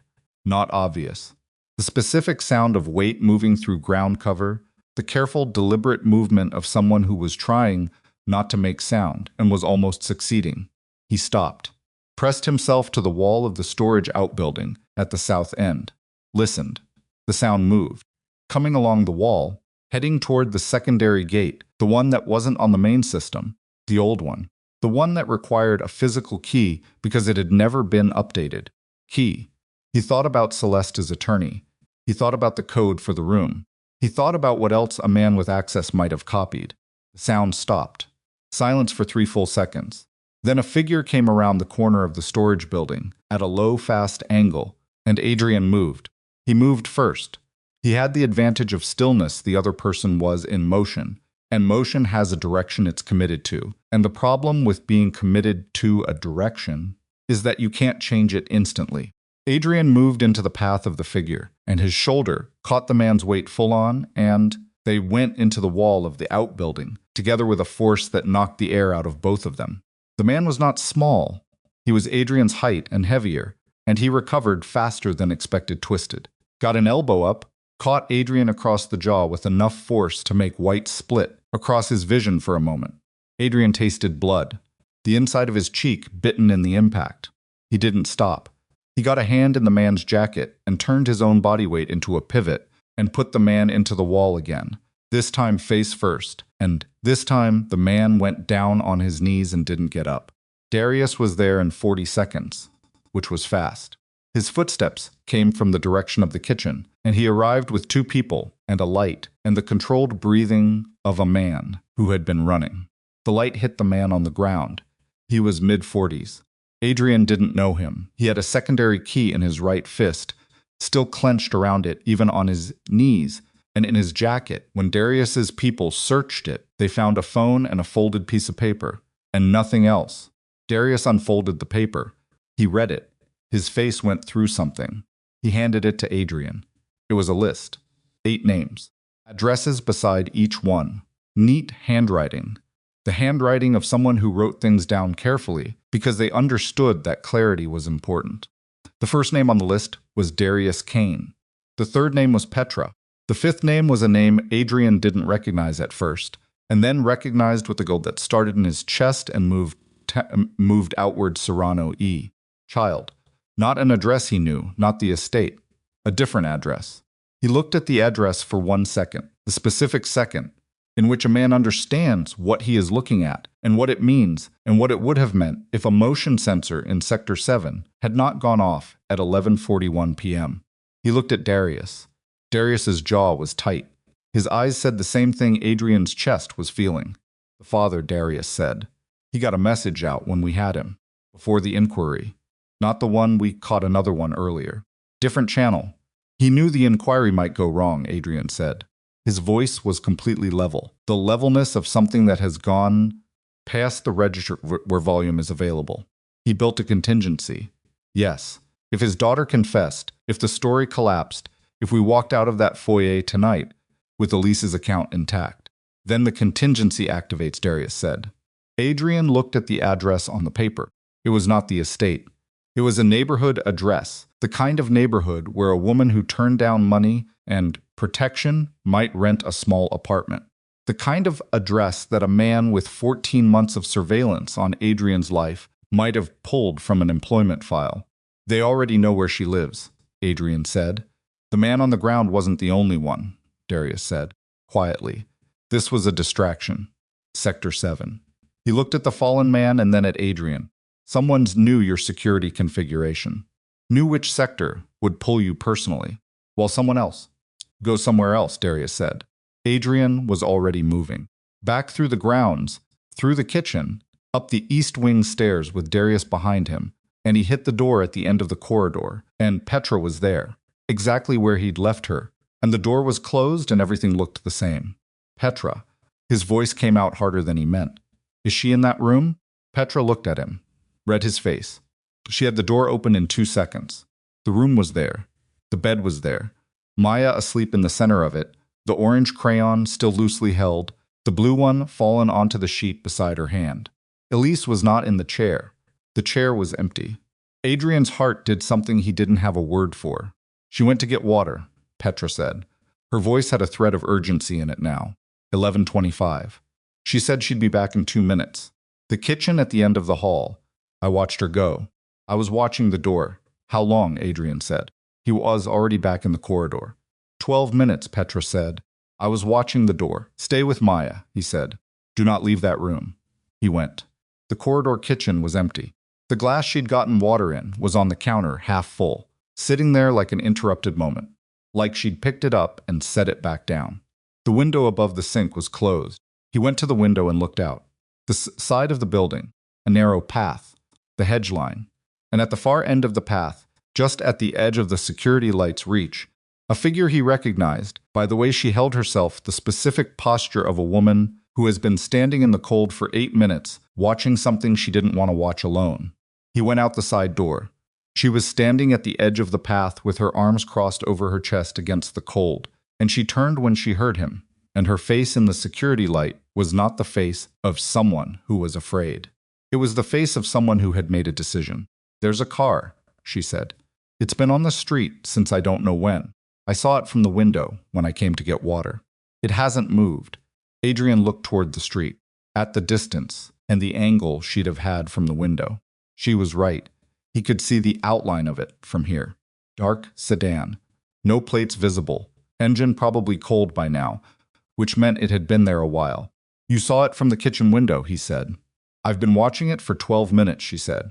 I know I should have. You're right not to go back inside yet, he said. She looked at him. Why, he told her. Quickly. The man in Sector 7. The list. The address. She listened with her arms still crossed, and her face still, and her eyes moving the way they moved when she was processing information, not visibly. Just something in the quality of her focus. When he finished, she was quiet for a moment. The address on the list, she said. Is it where I live? Yes. My apartment, yes. She turned and looked back at the kitchen window, toward where Maya was sleeping. Something crossed her face that moved too fast to name every feeling she was not going to allow herself to have. Right now moving through in a fraction of a second, and then gone, put somewhere internal where they couldn't interfere. "Who's there?" she said. "At my apartment. Darius has people moving there now." "How far?" 8 minutes. "And whoever's supposed to be there is supposed to be there before our people," Adrian said. "That's how this was designed. The car on your street was probably meant to move after the man in Sector 7 made it to the secondary gate. He would have confirmed the distraction worked, and then the car moves," Elise said. "To my apartment." "Yes." She looked at the car, at the dark shape of it, still and silent on the street at the edge of the estate. Then she looked at Adrian. "How many people do you have between that car and us?" "Right now," she said. "On the ground 6. Darius is coordinating another 4 en route." He held her eyes. "Nobody is getting to Maya. And my apartment. Darius's people will be there in 8 minutes." 7 now, she said. 7 now. She breathed. She breathed the way a person breathes when they are in the specific controlled emergency of a parent who cannot fall apart because their child needs them functional. In through the nose, out controlled, the breath of someone choosing composure the way you choose a tool. "I want to call my sister," she said. "I told you about Deb. I want to call her and tell her." "Yes," he said. Immediately. He gave her his phone. She made the call. He turned away and gave her the privacy of it, watching from the car on the street, while her voice behind him was quiet and specific and almost entirely steady. He heard her say Deb. Heard her say, "I need you to know." Heard her give the address of the estate and Petra's name and the code for the East Wing's secondary entrance. When she hung up, she was quiet for a moment. He turned back. Her face had that quality again, the one he'd seen on her, the first night, on the floor, pulling herself upright. The quality of a woman who has taken a very specific inventory of herself and found that what's there is enough. "What do you need from me right now?" she said. The question surprised him. Not its content, the content was exactly like her, exactly the direction her mind moved, but the timing of it. Standing in the cold outside her daughter's sleeping place with a car sitting on the street and a list with her daughter's name on it asking him what he needed. "Nothing," he said. "Go back inside. Stay with Maya. Let me handle what's happening on the street. And if it doesn't stay on the street, it will. You don't know that." "No," he said. "I don't." She appreciated that. He could see she appreciated it, the absence of the reassurance, the refusal to promise something that reality wasn't promising him. "Okay," she said. "I'm going back inside." She walked past him toward the side door, stopped with her hand on it. "Adrian," he turned. "The car," she said. "It just turned its lights on." He turned toward the street. She was right. The dark sedan had its headlights on now, not driving. Just lights. Which meant someone inside had made a decision. Which meant a countdown had started that he could not hear but could feel, the specific pressure of an event about to become irreversible. He had his phone in his hand, and Darius's number dialed before she'd finished going through the door. "The car moved," Darius said instead of hello. "I see the lights," Adrian said. "Position. It's pulling out. Heading east." The sound of a vehicle on Darius's end. "My people are 6 minutes from her apartment. The car's going to be there in 3 minutes. 6 minutes." The gap between those two numbers was the specific size of a catastrophe. "Can you close it?" Adrian said. "Not by ground," Darius said. "Not in 3 minutes. The routing doesn't—" "Close the gap," Adrian said. "Adrian, I don't care how. Close it." A beat. The sound on Darius's end changed. Instructions being given in the background.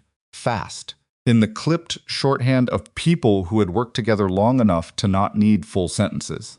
"There's a unit 2 blocks from her building," Darius said. "Not ours.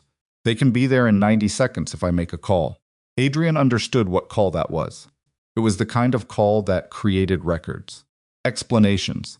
Situations that required their own management afterward. The kind of call that a man in his position spent significant effort not making. "Make it," he said. Silence for 2 seconds, then made. The grounds were cold and still around him. The security lights ran their patterns. Somewhere inside the East Wing, Petra was standing outside a door, and Maya was asleep, with her crayons, and Elise was walking back through a corridor to be in the same room as her daughter. He stood outside in the cold, listened to the sounds of his city. At midnight, the distant swallowed noise of it, the specific ambient frequency of 8 million people living their various lives in all directions, and he waited for Darius to tell him whether the gap had been closed. Darius came back in 40 seconds. "Units on scene," he said. "Vehicle is stopped on the block. 2 individuals from the car are in conversation with their being detained. Peacefully. So far." A pause. "My people are 2 minutes out." Adrian let out a breath through his nose. "The apartment," he said. "Nobody got inside." "Nobody got inside," Darius confirmed. "The unit was there first." He stood in the cold for another moment, just breathing. His jaw was aching where the elbow had caught him. He'd forgotten about that in the last 20 minutes. The blood from his bitten cheek had a copper taste he kept swallowing past. His hands were cold. He looked down at them. His left hand still had the paper, in it the list with the 8 names and the addresses. He hadn't put it down. He folded it and put it in his pocket. Then he went back inside. Elise was in the chair when he came back to the East Wing room. She was sitting exactly as she'd sat before, with Maya asleep in front of her, except that now she had her phone in her hand, his phone, which she'd been holding since the call to her sister, and she was looking at her daughter's face with the look of a woman who has just been told that the thing she was most afraid of did not happen. She looked up when he came in. He shook his head slightly. The negative that meant nobody got through. She closed her eyes for exactly 3 seconds. Then she opened them, and she held out his phone, and he crossed the room and took it from her hand. And their fingers were close enough that he could feel the cold she'd brought in from the outside, still on her skin. "It's over," she said. "This part," he said. She looked at him. "What's the next part?" He pulled the chair from the corner and sat down across from her, close enough to speak quietly without waking Maya. He was tired. He could feel it now, the specific weight of a night that had run at full speeds since 4 o'clock the previous afternoon. Jaw ached. His shoulder ached, where he'd gone into the outbuilding wall. He was sitting in a small room in his own house, across from a woman in yesterday's clothes, who was watching him with clear, dark eyes that missed nothing. "The next part," he said, "is the part where the people who need to be held accountable are held accountable through channels that don't require anyone in this room to spend another night like this one." "And how long does that take?" "Weeks," he said. "Maybe more. It's not it doesn't end all at once. It ends in pieces." She nodded, slowly. "And us." He looked at Maya and me, she clarified. "What happens to us while the pieces end?" He was quiet for a moment. "What do you want to happen?" he said. She looked at her daughter, at the crayon loosely held, at the slow, even breathing of a child who had slept through a night that would have been unbearable for her to be awake for. "I want to go home," Elise said. "My home, my apartment. I want to take Maya to school on Monday and go to work and live in the life I built." She paused. "I want that to be possible." "It will be," he said. "It will take some days to be fully, but it will be possible." "Yes," he said. "I'll make it possible." She looked at him for a long moment, kind of look that goes through the surface of a thing and examines what's underneath it. He had the feeling of being read with great accuracy by someone who had been reading people for a long time and had gotten very good at it because the alternative had always been dangerous. "Why," she said. He was quiet. She stopped. Started again. "You could manage this. You could put people around us and call it handled and never think about it again. You have the means to do that. So why is it a personal guarantee that you're mine?" "Because it should have been handled already," he said. "It should have been handled the first night. You should not have spent a second night in this house because the first night should have been the last night you were in danger." He held her eyes. "I'm not giving you a guarantee because I want something from you. I'm giving you a guarantee because you walked into something that wasn't yours, and you told the truth anyway, and the minimum thing that deserves is that the consequences of that truth don't follow you home." Elise was quiet for a moment. Maya shifted in her sleep. Her hand moved slightly, and the orange crayon rolled off the bed and landed on the floor with a soft sound, and both of them looked at it, and then Elise leaned forward and picked it up and set it into the bedside table. She sat back. "Okay," she said, "just that." He nodded. He was about to stand when Maya made a sound. Not a frightened sound, something between a word and a breath, the particular sound of a child moving through a dream. Then she said clearly, in the small certain voice of someone who is half asleep and half somewhere else entirely, "Mama." Here, Elise said immediately, quietly. "Right here, baby." Maya settled. Her breathing went back to its slow, even rhythm. Elise kept her eyes on her daughter for a moment after that. When she looked back at Adrian, something in her face had shifted into a place he hadn't seen before, not soft exactly, but open. The specific openness of someone who has survived enough of one night to have a fraction of space left for something that isn't survival. "You look terrible," she said. He blinked. "Your face," she said. "There's blood on your jaw." He touched it, the bitten cheek. He'd forgotten again. "It's minor. It looks like it hurts." "It does." She looked at him for a moment. Then she stood up and crossed to the small bathroom connected to the room and came back with a folded piece of damp cloth. She held it out. He took it. She sat back down. He pressed it to his jaw and looked at her, and she looked back at him, and the room was very quiet, and outside the window, the city was doing what it always did at midnight, which was exist in its enormous, indifferent way, carrying every version of itself simultaneously. "I think," Elise said quietly, "that you should probably get some sleep." "I think," he said, "that you're right." Neither of them moved. The cloth in his hand was cooling. Maya was breathing. The orange crayon was on the bedside table. Downstairs, Darius was doing what Darius did, which was managing the things that needed managing, so other people could have moments like this one. And somewhere in the city, a dark sedan had been stopped 2 blocks from a small apartment where a woman's life was intact, because a motion sensor in Sector 7 had done its job, and because a woman at a kitchen window had looked at a car on the street and had the specific clear-eyed instinct to stand in the cold and watch it for 12 minutes instead of going back to bed. The night was not over, but this room was as safe as any room was going to be. And that, for now, was what they had. And it was going to have to be enough, because the morning was still hours away, and the last piece of what was broken had not yet been named. And when it finally came into the light, where it could be seen clearly. Morning came in through the east wing window at 6:43, the kind of autumn morning that arrives without ceremony, gray first, then a thin line of gold along the bottom of the sky, then light that was pale and specific and asked nothing of the people it fell on. Adrian was awake when it arrived. He'd slept maybe 2 hours in the chair in his study, the kind of sleep that isn't really sleep but is the body insisting on a minimum, and he'd been awake since 5 with coffee, and the last of the communications Darius's team had pulled through the night. By 6 he had the complete picture, all of it, every thread run to end. He sat with it for a while before he did anything about it.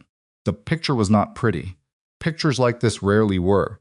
14 months of architecture, and when you pulled it all the way out and laid it flat, what you had was not a conspiracy so much as a series of very ordinary human failures stacked on top of each other until they reached a height that looked like something deliberate. Gideon's ambition. A father who had decided his daughter's body and freedom were transactional goods. Woman who had survived those two things by becoming something harder than she'd started as and had aimed that hardness in the wrong direction for too long. And underneath all of it, running the length of 14 months like a wire. Nobody had thought to check the assumption that certain people could not see what was happening around them, could not understand it, could not, when it mattered, do anything about it. That assumption was going to cost several people everything they had. Darius knocked at 6:50. Adrian let him in. They sat across from each other at the desk and went through it. The full accounting. Gideon's organization, what remained of it. The legal path forward and the less legal path, and the places where those two roads intersected. The 2 men from the sedan, now in a situation that Darius described, with the careful language of a man who knew when to be precise and when to be general. The attorney who had given Celeste the room code, his situation, his incentive to cooperate, the specific things he knew that made his cooperation valuable. Celeste's father, that one they spent the most time on. He's going to want a deal, Darius said. He doesn't have enough to offer for the deal he wants, Adrian said. He thinks he does. Then he's wrong. Adrian looked at the papers on the desk. The financial connections to Gideon's accounts, we have those independently now. We don't need his confirmation. We don't need his testimony. We need him to be processed through the correct channels, and we need those channels to move faster than his lawyers can. Darius nodded. He'd already been working on it. He had a name, a specific person in a specific office who owed Adrian the kind of favor that had been building interest for 4 years and was now being collected. One call, made at 7 a.m., would set the machinery in motion. Make it, Adrian said. Darius made it. While he was on the phone, Adrian looked at the window. The gold line in the sky had widened. The gray was retreating. It was going to be a clear day, which felt almost like an editorial comment from the universe, and he dismissed that thought because he was not a man who read weather as metaphor. He thought about Elise. He had not gone back to the East Wing after leaving at 1:30. Sent Petra a message at 2 a.m. confirming the external situation was managed and received back 3 words. They're both sleeping. And that had been enough, or had been what he'd settled for, which was not the same thing, but was what the night allowed. At 7:20, he went upstairs. Petra was outside the door.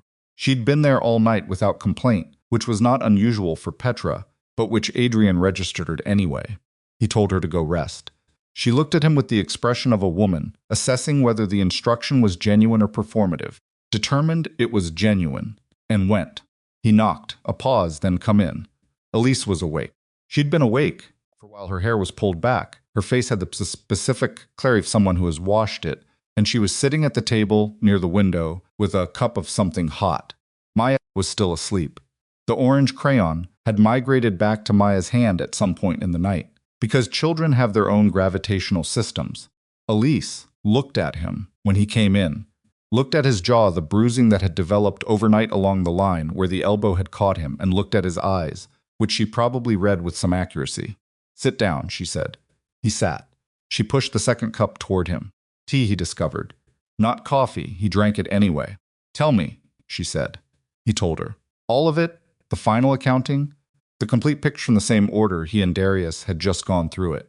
She listened without interrupting. She had a quality in listening that he had noticed from the first time she'd spoken to him. The quality of someone who was taking in information and organizing it as it arrived, so that when you finished, she had already processed it and could respond to it rather than just react. When he finished, she was quiet for a moment. Celeste, she said. Darius confirmed she's at her friend's apartment. Been there all night. Nobody's approached her from any direction. He paused. She's not being pursued. Not by us. Elise looked at her cup. What happens to her? Legally, she'll be charged. The confession she made in the foyer was witnessed by 11 people, including 4 lawyers. That's not something that disappears. He said it plainly. But the way charges are structured, the context of her situation, the marriage, her father's involvement, that will matter. It's not nothing what was done to her. No, Elise said. It's not nothing. She was quiet for a moment. I don't forgive her, she said. I want to say that clearly, because I think the story is easier for everyone if I do, and I'm not going to do something just because it's easier. She looked at Adrian. What she did to me on that floor, that was a choice she made. She had other choices available. She made that one. Yes, he said. But I understand that she's also a person who was handed a very bad set of options at 18 and spent 15 years trying to survive them. She looked at Maya. I know something about having a limited set of options. The difference is the choices we make inside them. Adrian said nothing. He didn't need to say anything.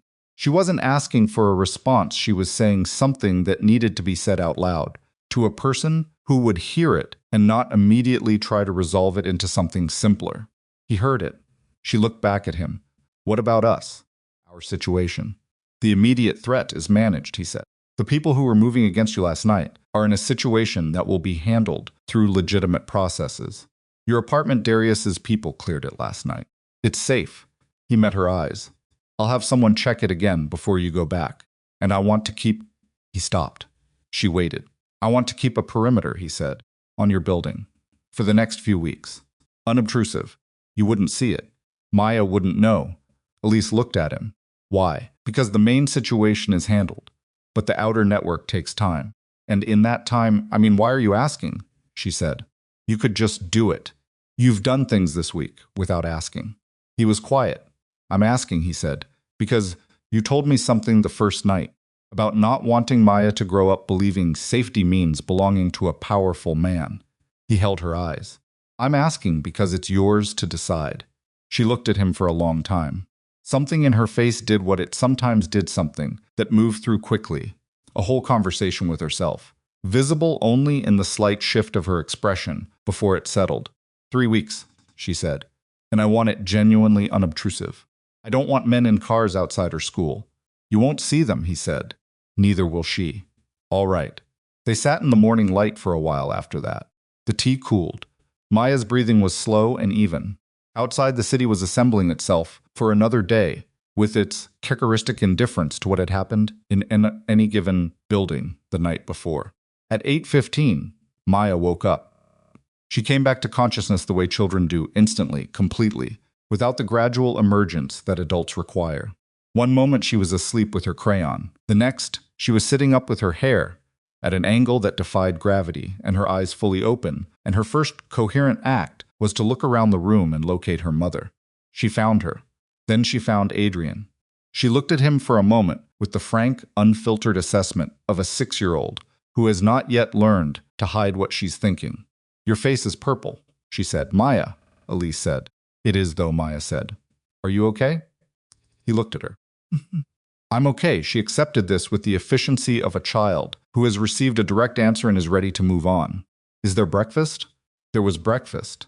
Petra, returned from what turned out to be approximately 45 minutes of sleep, appeared with eggs and toast and a glass of orange juice and the specific competence of someone who considers feeding people an act of dignity rather than service. Maya ate everything and gave a detailed account of her dream, which involved a purple horse and a bakery and a boy named Patrick, who had apparently crossed over from waking life and continued to be a subject of interest in her unconscious. Elise ate half of what was brought for her. Adrian drank more tea and watched Maya describe the purple horse with the specific hand gestures of a child for whom language alone is insufficient. At 9:30, while Maya was in the small bathroom brushing her teeth and arguing with herself about whether she needed to brush for the full 2 minutes, or whether 1 minute was probably sufficient, Elise turned to Adrian and said quietly, "We're going to go home today." "And so," he said, "I need that to be normal." For her. She looked toward the sound of running water and small-voiced arguing. She needs to go back to her room and her things. She needs normal. I'll have a car ready whenever you want. "An hour," she said. He nodded. She looked at him, and then he understood what she was asking. It was the question that had been sitting in the room since last night, since the moment in the corridor when they'd stood in the cold and he'd told her about the list with and she'd stood Maya's name on it and she'd stood beside him and watched the car's lights. Come on. The question wasn't about logistics. The logistics were answered. The question was about what came after logistics.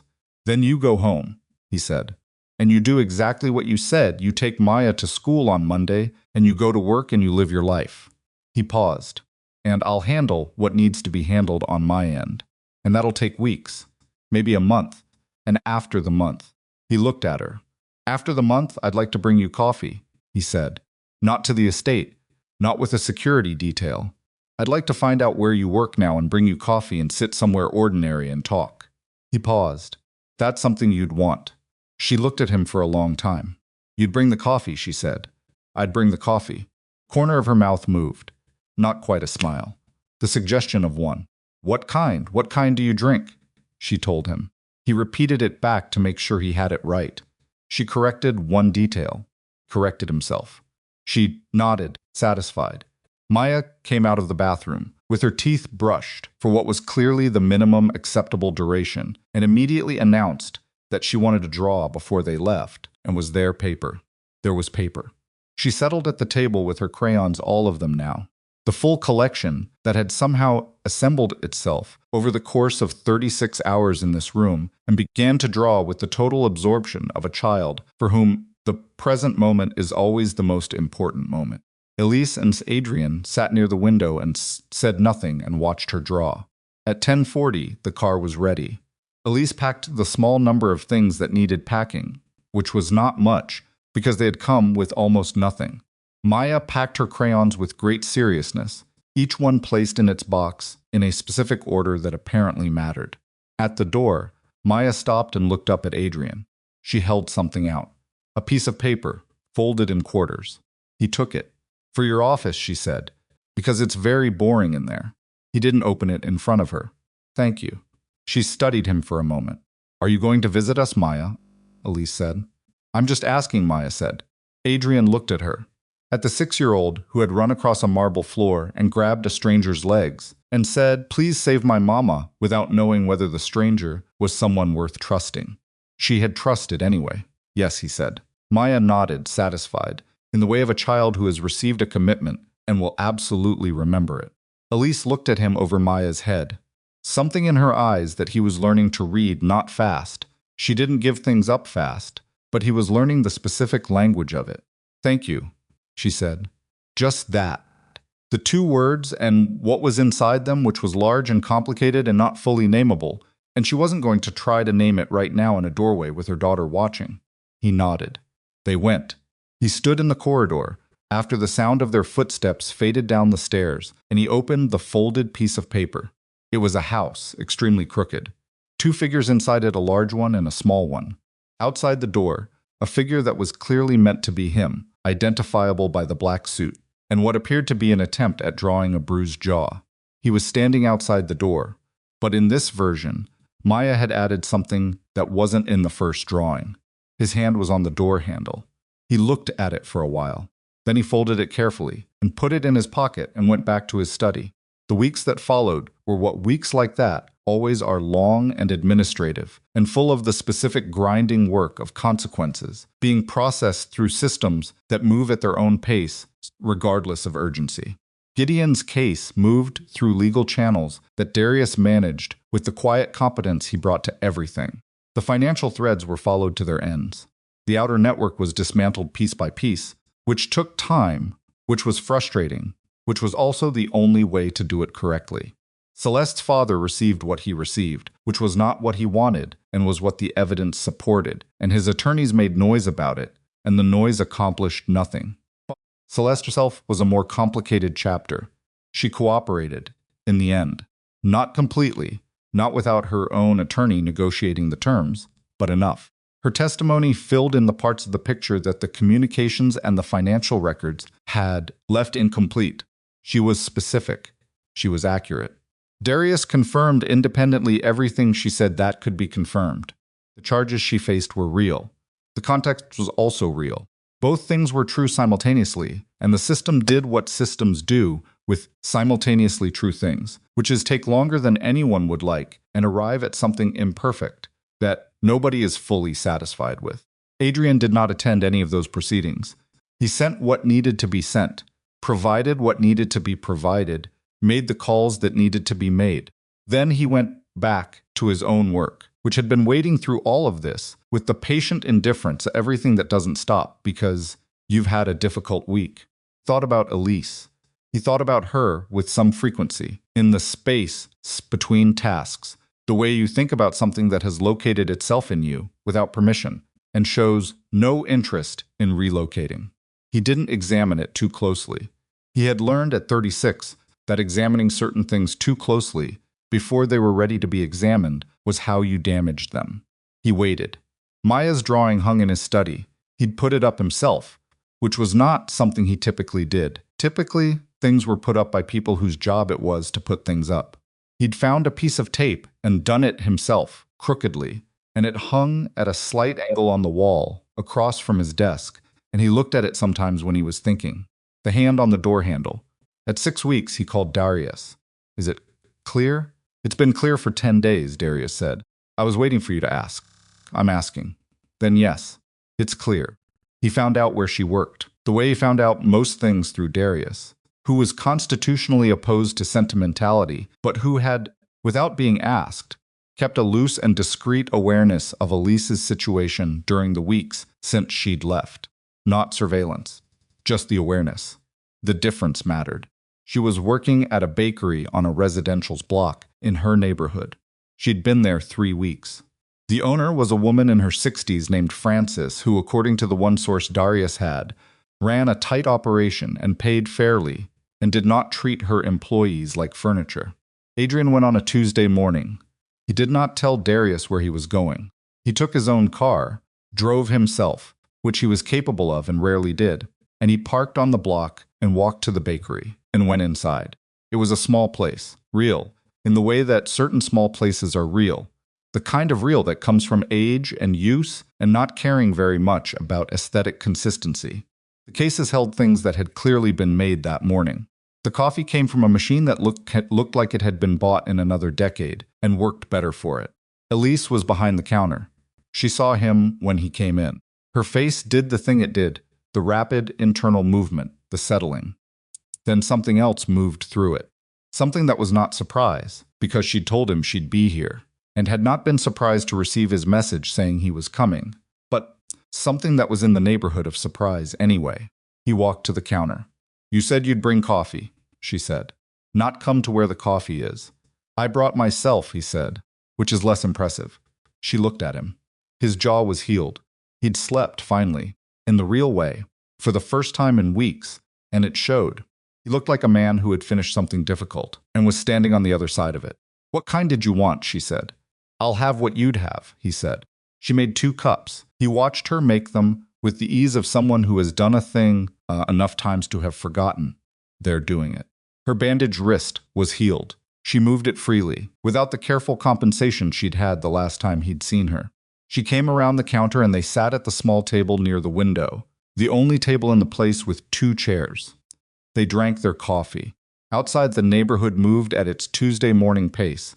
A woman with a stroller, 2 men talking outside a hardware store, a delivery truck taking its time double parking, with the magnificent indifference of delivery trucks everywhere. "How's Maya?" he said. "Good," she said. "She asked about you twice." "I'm counting," she asked once last week and once yesterday. A pause. "She wanted to know if you'd tried the pancakes yet." "I haven't made pancakes in probably 20 years. "She'll fix that," Elise said. He looked at her, at the way she said it easy, offhand, the specific ease of someone who has allowed a thing to be real without making a formal announcement about it. "You sound sure," he said. "I know my daughter," she said. "When she decides something, it happens." She looked at her coffee. "She decided about you the night she ran across the floor and grabbed your legs. I think you should know that." He was quiet for a moment. "What did she decide?" "That you were someone who would actually come." She looked up. Not someone who would consider coming. Not someone who would think about it. Someone who would actually come. She met his eyes. She was right. He held her gaze. She was right about the drawing, too. "Which part?" "The hand on the door," he said. In the second version, Elise was quiet for a moment. Something in her face shifted the way it shifted when she was letting herself have a feeling instead of managing it.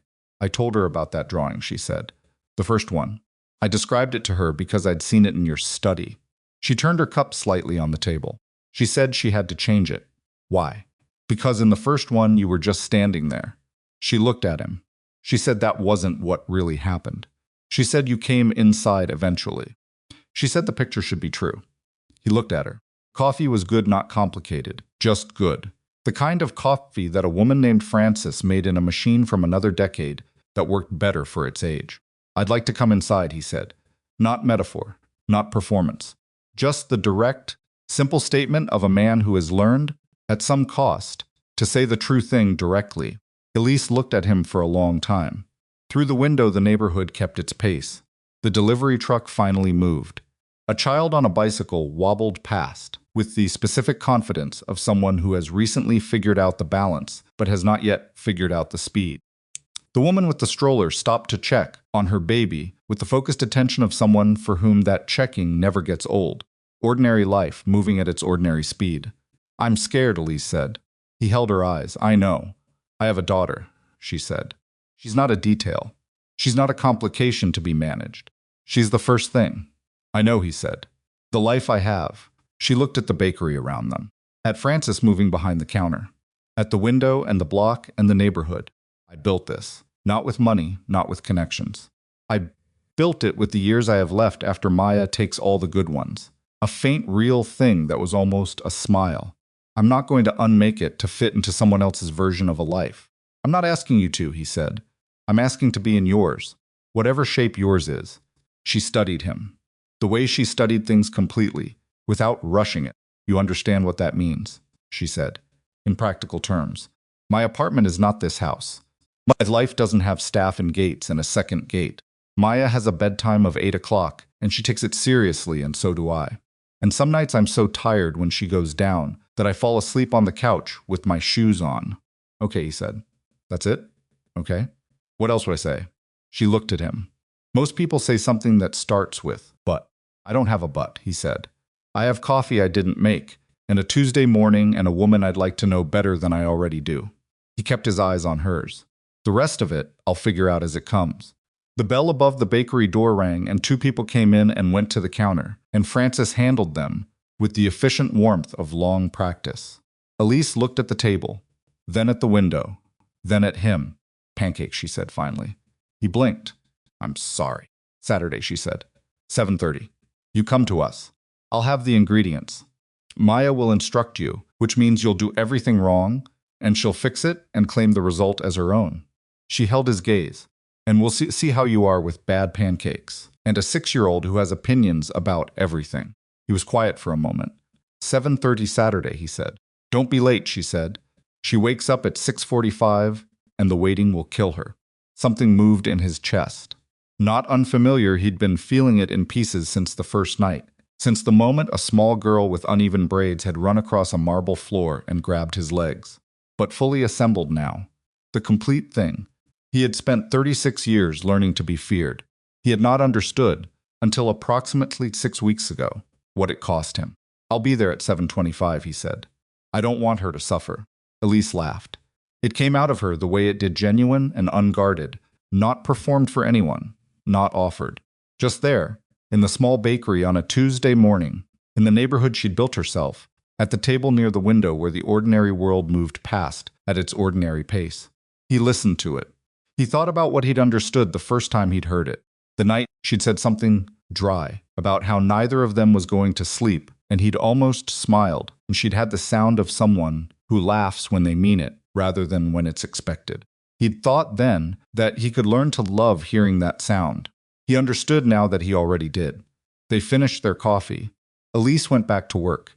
He watched her go behind the counter and take an order and move through the small real space with the ease of someone who belongs in it. And he thought about a woman who had been called invisible by people who didn't know that invisible was what you were when the people looking at you weren't paying attention. He left a reasonable tip. Not an extravagant one, she'd know the difference, and the difference mattered. He walked back to his car, sat in it for a moment. Then he drove back through the city that was running its own indifferent life all around him. And he thought about Saturday, about 7:25, about bad pancakes and a child who had drawn a crooked house and decided, with the clear-eyed certainty of someone who had not yet learned to doubt her own instincts, that he was someone who would actually come when it mattered. He had come. He intended to keep coming. Not because Elise needed him to. She'd made that clear enough, in the way she made everything clear directly, without drama, without allowing the message to be misread. She didn't need him. She had built a life that worked without him, and would continue to work without him. And she was not confused about that. But she had opened the door on a Tuesday morning and made 2 cups of coffee and sat at the window table and looked at him with eyes that missed nothing. And she had said Saturday, and that was not nothing. That was, in fact, everything.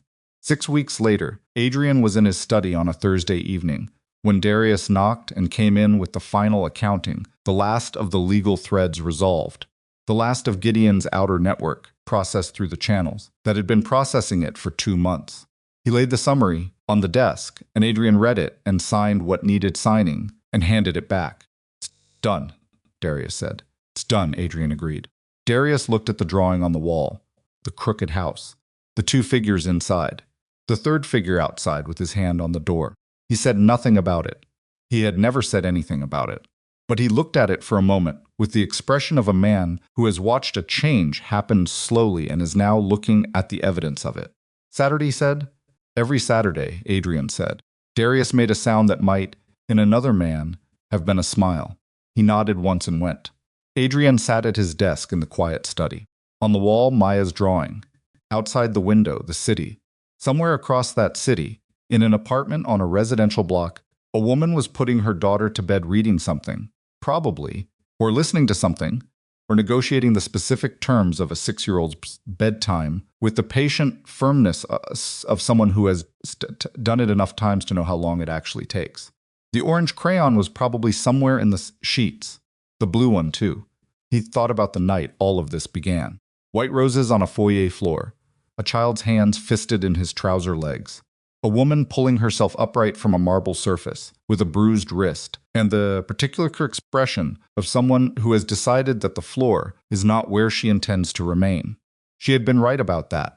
She had been right about most things, in the end. The thing she'd been right about that stayed with him most, the thing he came back to in the quiet hours, the thing that sat in him differently from everything else was the simplest one, the one she'd said to him, but to her daughter, in a corridor, when she'd thought he wasn't near enough to hear. He'd been near enough.